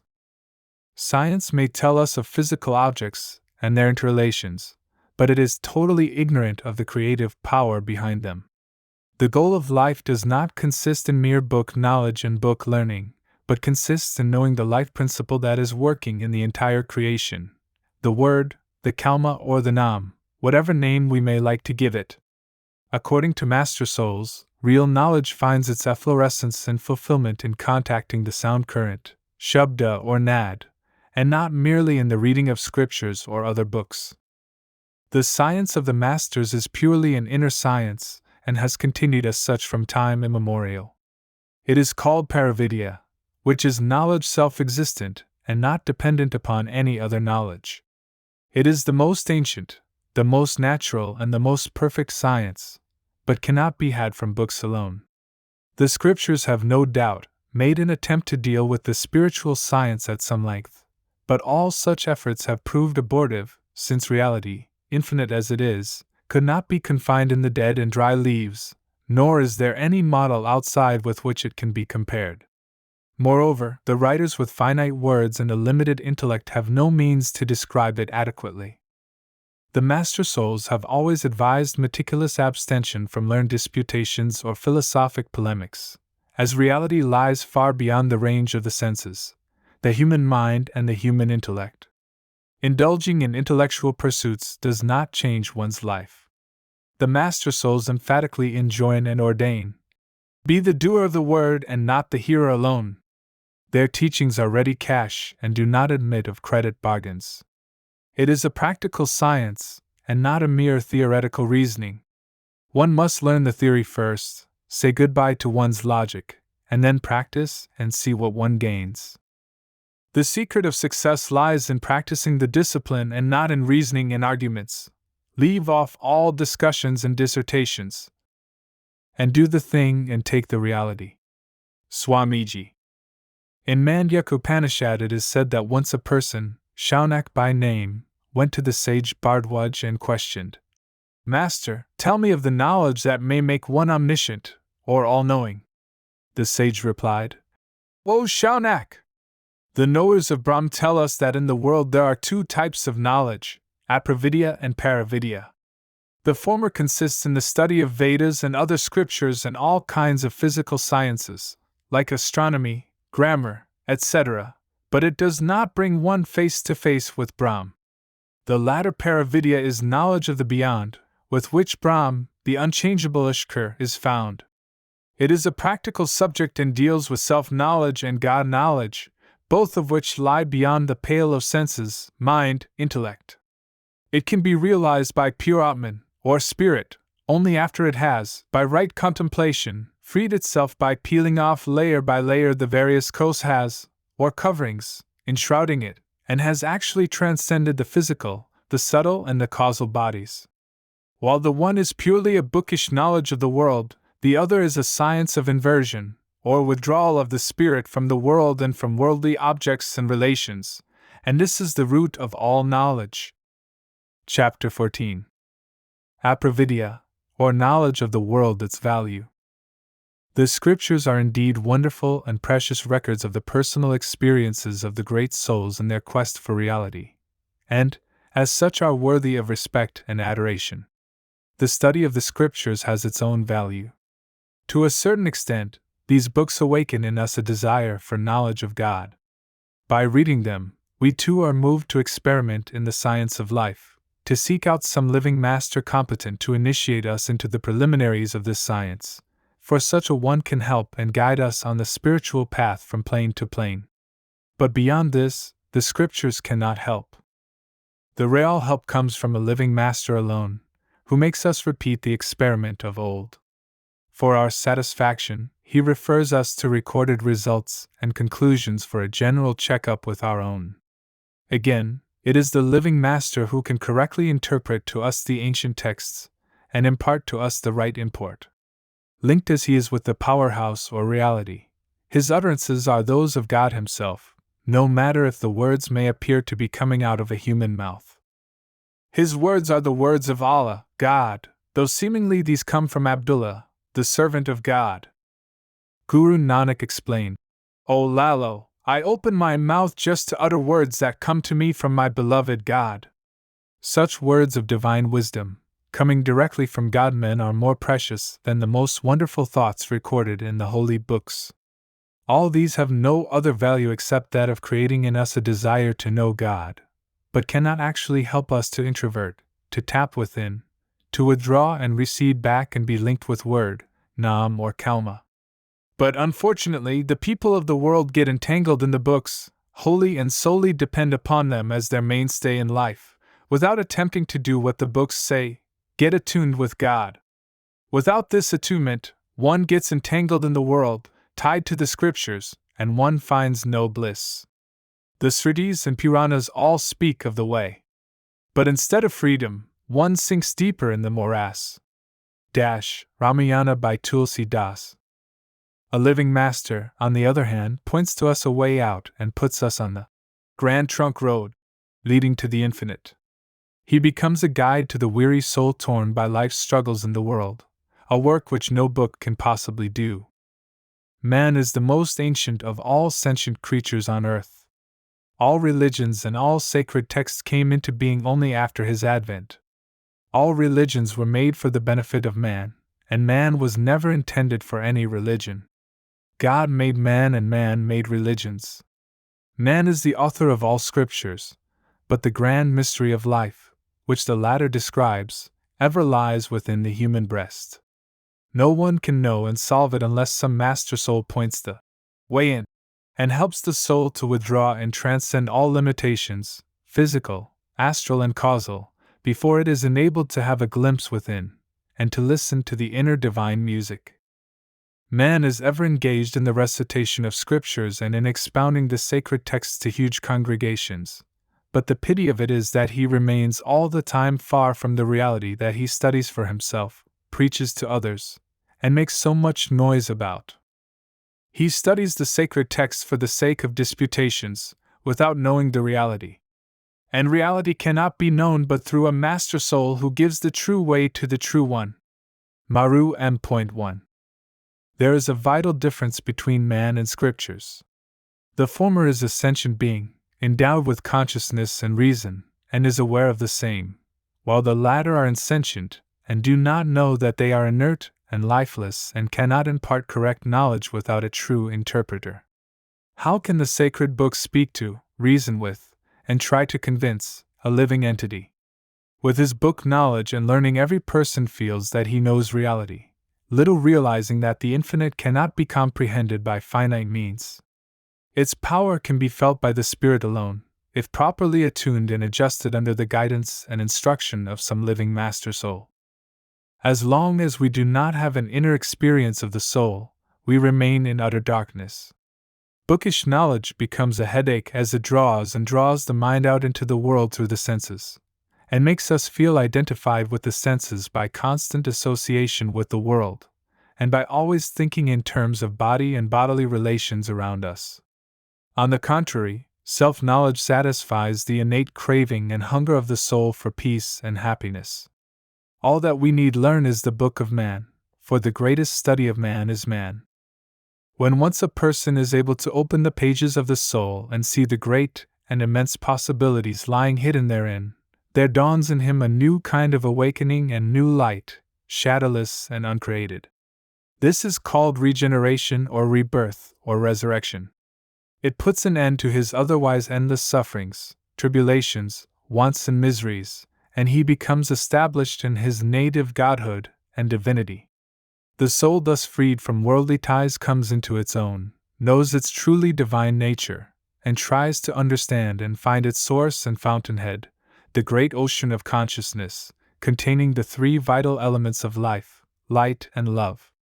Attaining this supreme truth, there comes to the soul eternal bliss and perfect calm forever. But all this process of spiritual revolution, blossoming into the universal consciousness, comes only through the grace of some God-man, and not otherwise. That is the fundamental law since the dawn of creation and admits of no modification. Just as there is one God and one reality, there is also one path leading to him, the path of the masters.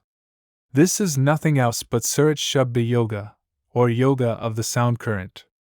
A Muslim saint, therefore, affirmed, "Consign all thy books to the flames, and by constant remembrance of the Lord, transform thy mind into a veritable garden of Allah, God."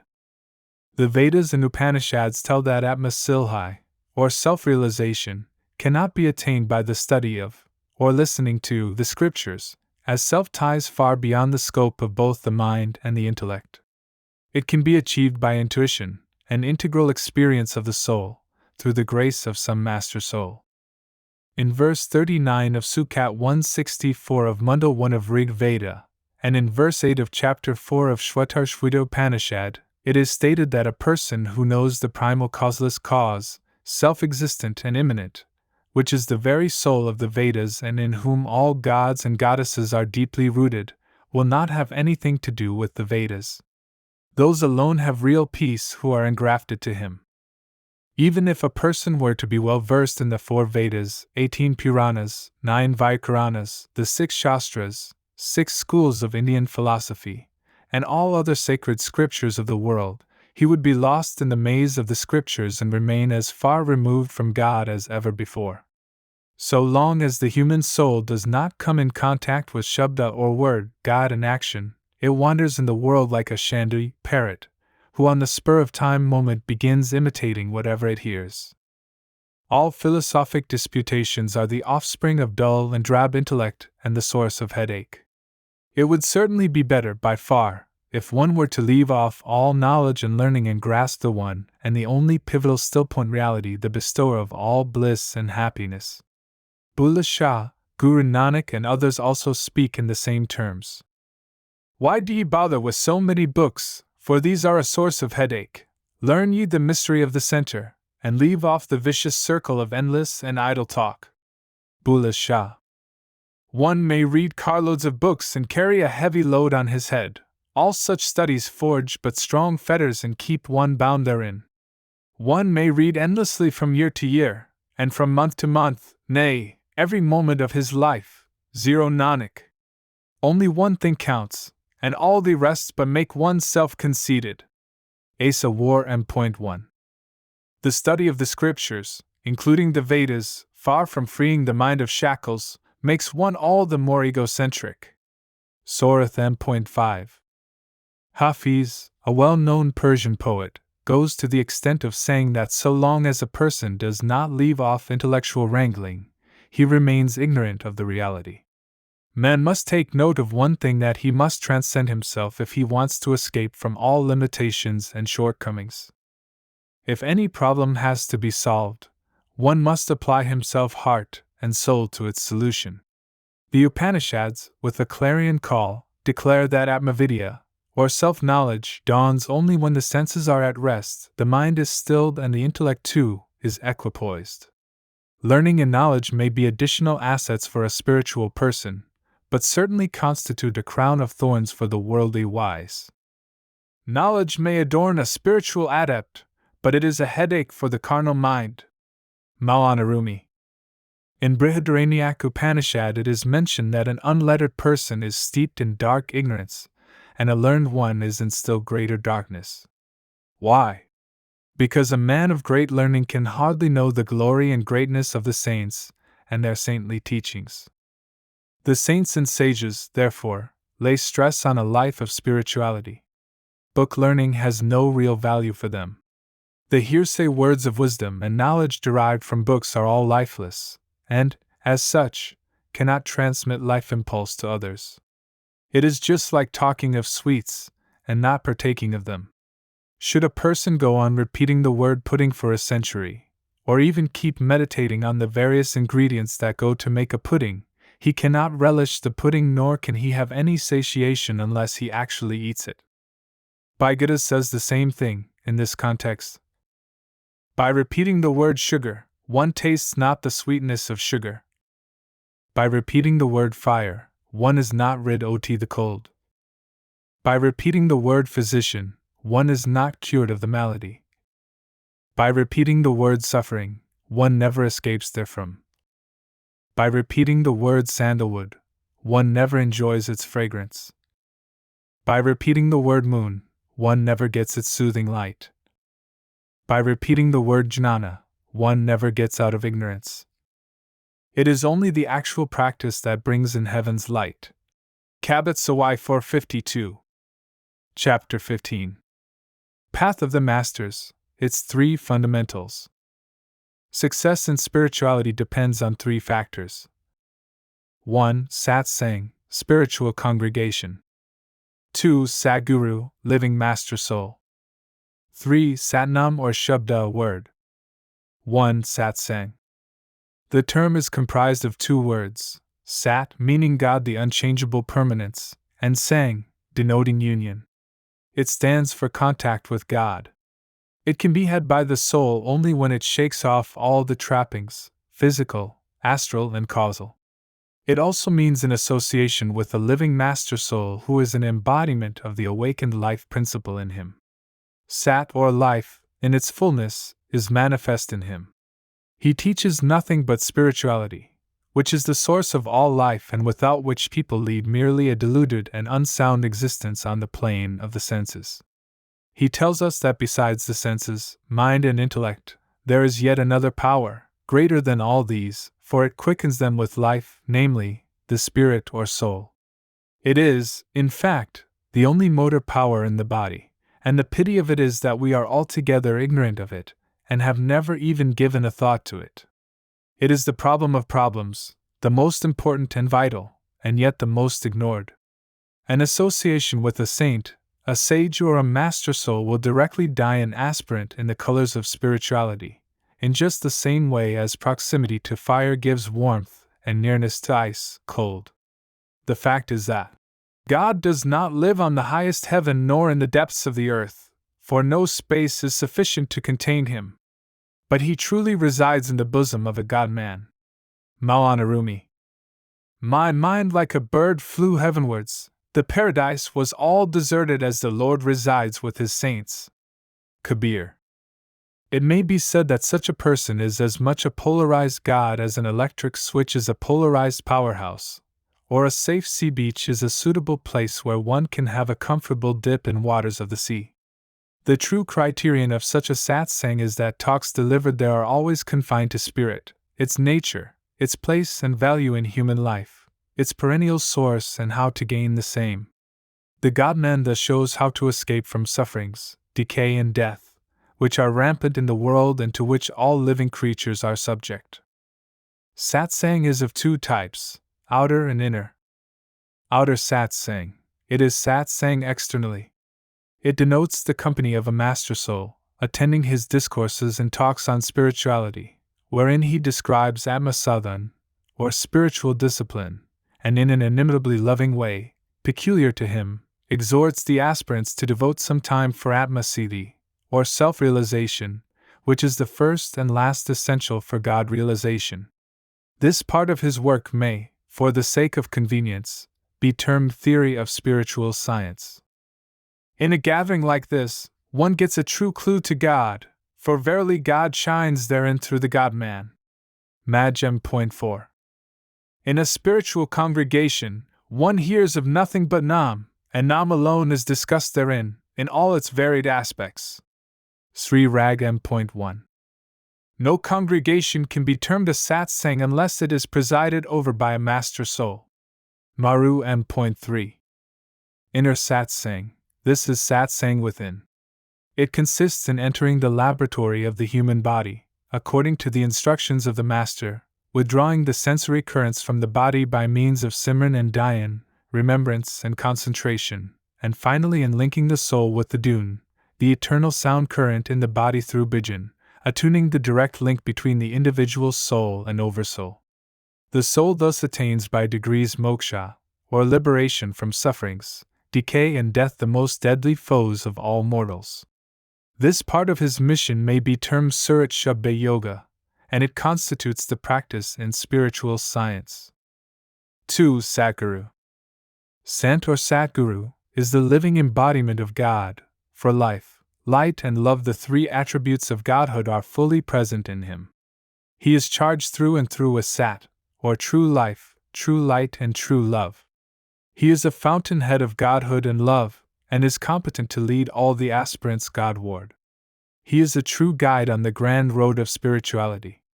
He is a God-man. The contact with God can be established only through His grace, for no one else can do this. The scriptures may tell us much about spirituality, for they constitute a wonderful storehouse of recorded spiritual experiences of ancient sages and seers, but they cannot give us a living touch and an actual experience of spirituality, which may be caught like an infection from the love-laden eyes of a person imbued with spirituality. Just as a lighted candle can light the unlighted candles, so also spiritual life impulse can be transmitted by a spiritually living person. He alone lives who is in touch with God within, O Nanak. All the rest are really dead. Maj War M.1. A God-man is truly the mouthpiece of God. God speaks through saints and seers, and reveals himself through his prophets. The nearness of a living master is the greatest blessing that one can have. A loving gaze, a kind word from him, are enough to unlock a thrill of divine happiness in any human soul. He may at any moment open the floodgates of spirituality, and overwhelm a shriveled soul with the water of life. He is the bread of life and the water of life, and whosoever partakes of it, enjoys everlasting life and ever after walks in the light of God. Christ says, "Whosoever drinketh of the water that I shall give him shall never thirst, but the water I shall give him shall be in him a well of water, springing up into everlasting life." John 3-14. I am the light of the world, and he that followeth me shall not walk in darkness, but shall have the light of life. John 8-12.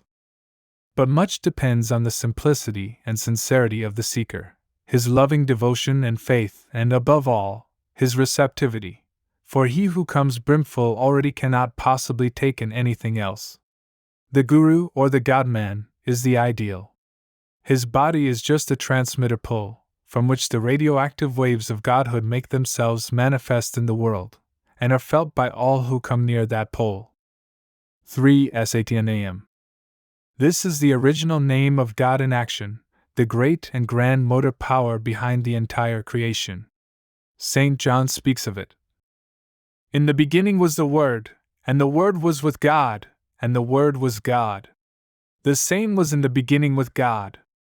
All things were made by him, and without him was not anything made that was made. In him was life, and the life was the light of man. And the light shineth in darkness, and the darkness comprehendeth it not. The Muslims call it Kalma, and declare that the 14 tabaks or divisions, into which they consider the universe as divided, were created by it.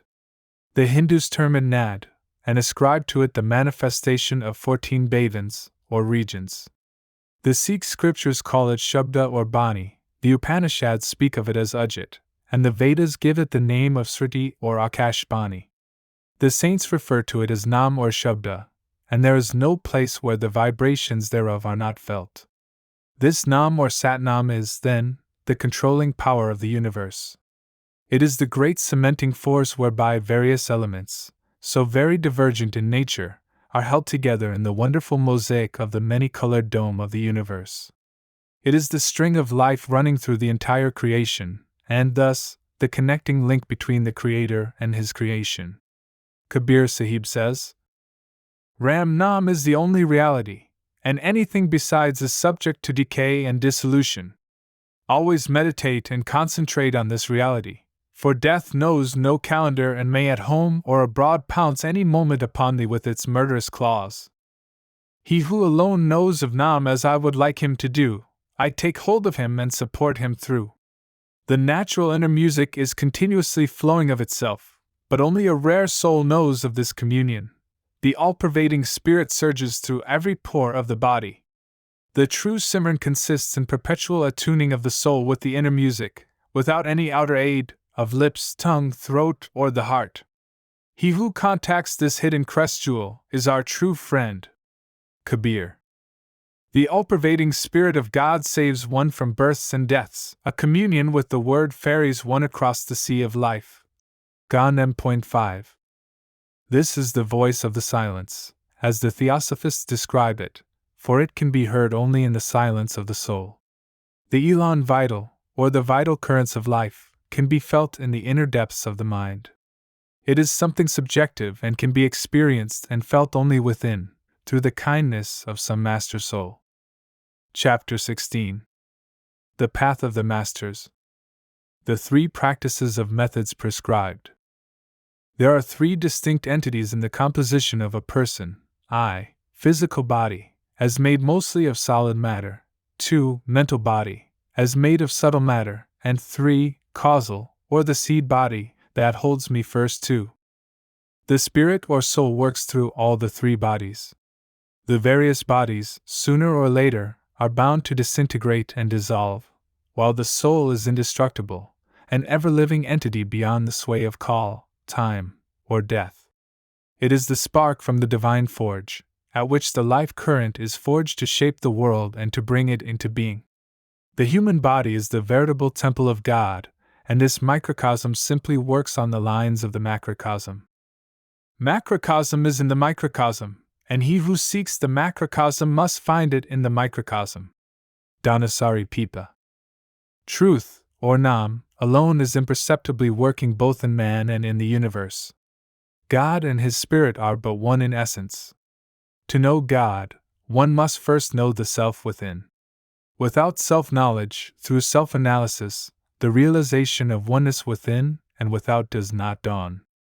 The Mohammedan saints also impart that Alam-i Sagar, the little world, is a prototype of Alam-i Kabir, the greater world. Thrice blessed indeed is man. He is the roof and crown of things. To be a complete man is the culmination of human existence. Be ye perfect as thy Father in heaven is perfect, is one of the cardinal principles in Christianity. Kabir says that the devotee should be like God himself. This perfection must, therefore, be threefold: physical, mental, and spiritual. To a certain extent, one has to depend on his own individual effort, but much depends on outer aid. In nature, fruit trees fructify in a much shorter time if they are scientifically fed than if left to themselves. The same principle works with still greater force in the case of sentient and conscious human beings. A person with the help of a master soul can more readily, more easily, and more quickly gain spiritual attainments than otherwise. But the association and aid must be sought from a perfect master, well versed not only in the theory but also in the practice of the science of spirituality. Again, an aspirant has to be very particular in the matter of his food, his conduct, his environment, all of which exert a powerful influence on his body and mind. A simple Sattvic diet, barring meat, fish, fowl, and eggs, abstinence from all intoxicants, idle talk and idle pursuits, a spirit of detachment from the glamour of the world, are therefore enjoined as discipline on the spiritual path. With this background, the sadhak is then initiated into practices that are conducive to his spiritual welfare: 1. Simran, 2. Dhyan, and 3. Dini Abhyas. Charged repetition, spiritual contemplation, and sound current absorption. Our mind at present is engaged in the Simran of the world and worldly objects, so much so that we are completely identified with them. We know not if we have a separate existence apart from these things. Howsoever hard we may try to introvert the mind, we cannot do it. The thoughts of friends and relations, of office files and records, of law courts and law books, of medicines and diseases, of profits and losses, of wages and strikes, etc., come up on the mental screen as in a motion picture house. In order to wean the mind from these, one has to do Simran of God's names, and to meditate on something else. The saints, therefore, enjoin for a sadhak or aspirant, Simran with the tongue of thought and Dhyan with the eye of thought. With these two mental processes, the mind gradually learns to get equipoise, and there comes a lull in its ever-vacillating tendencies.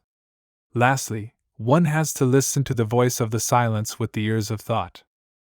Shabda or Nam or word is continuously vibrating within each one of us, for we live by it. The soul and sound current are one in essence. There is such wonderful music in it that the hydra-headed serpent of the mind, on hearing it, gets altogether docile. The attention, the focus of the spirit, hitherto a slave to the mind, is attracted, attuned, and absorbed in the inner strains of music. It is no longer capable of serving under the mind, and the result is that the latter is rendered helpless and falls off as a carcass. The spirit, thus drawn by the sound current from the ocean of physical existence, loses its separate entity and becomes one with the current. Though one may hereafter continue to be in the world, to spin out his allotted span of life, he is a Jivan Mukta, a liberated being or a depersonalized spirit. He is no longer a bonded slave of the mind and the senses, but is now firmly established in Godhood, basking perpetually in the divine inner light, listening to the divine music in his soul. The detailed instructions in this threefold atmasiddhi, or spiritual practice, are given by the Master to every sadhak, aspirant, at the time of initiation. By Simran and Dhyan, the sensory currents in the body gradually get collected and concentrated at the center of the spirit between the two eyebrows. From here, the spirit is led on by the sound current and, after traversing the various planes, reaches its native home, Sachkhand or Mukamihak, which is the source and the fountainhead of the sound current itself. This is moksha, nijit, nirvana or salvation, in the true sense of the word.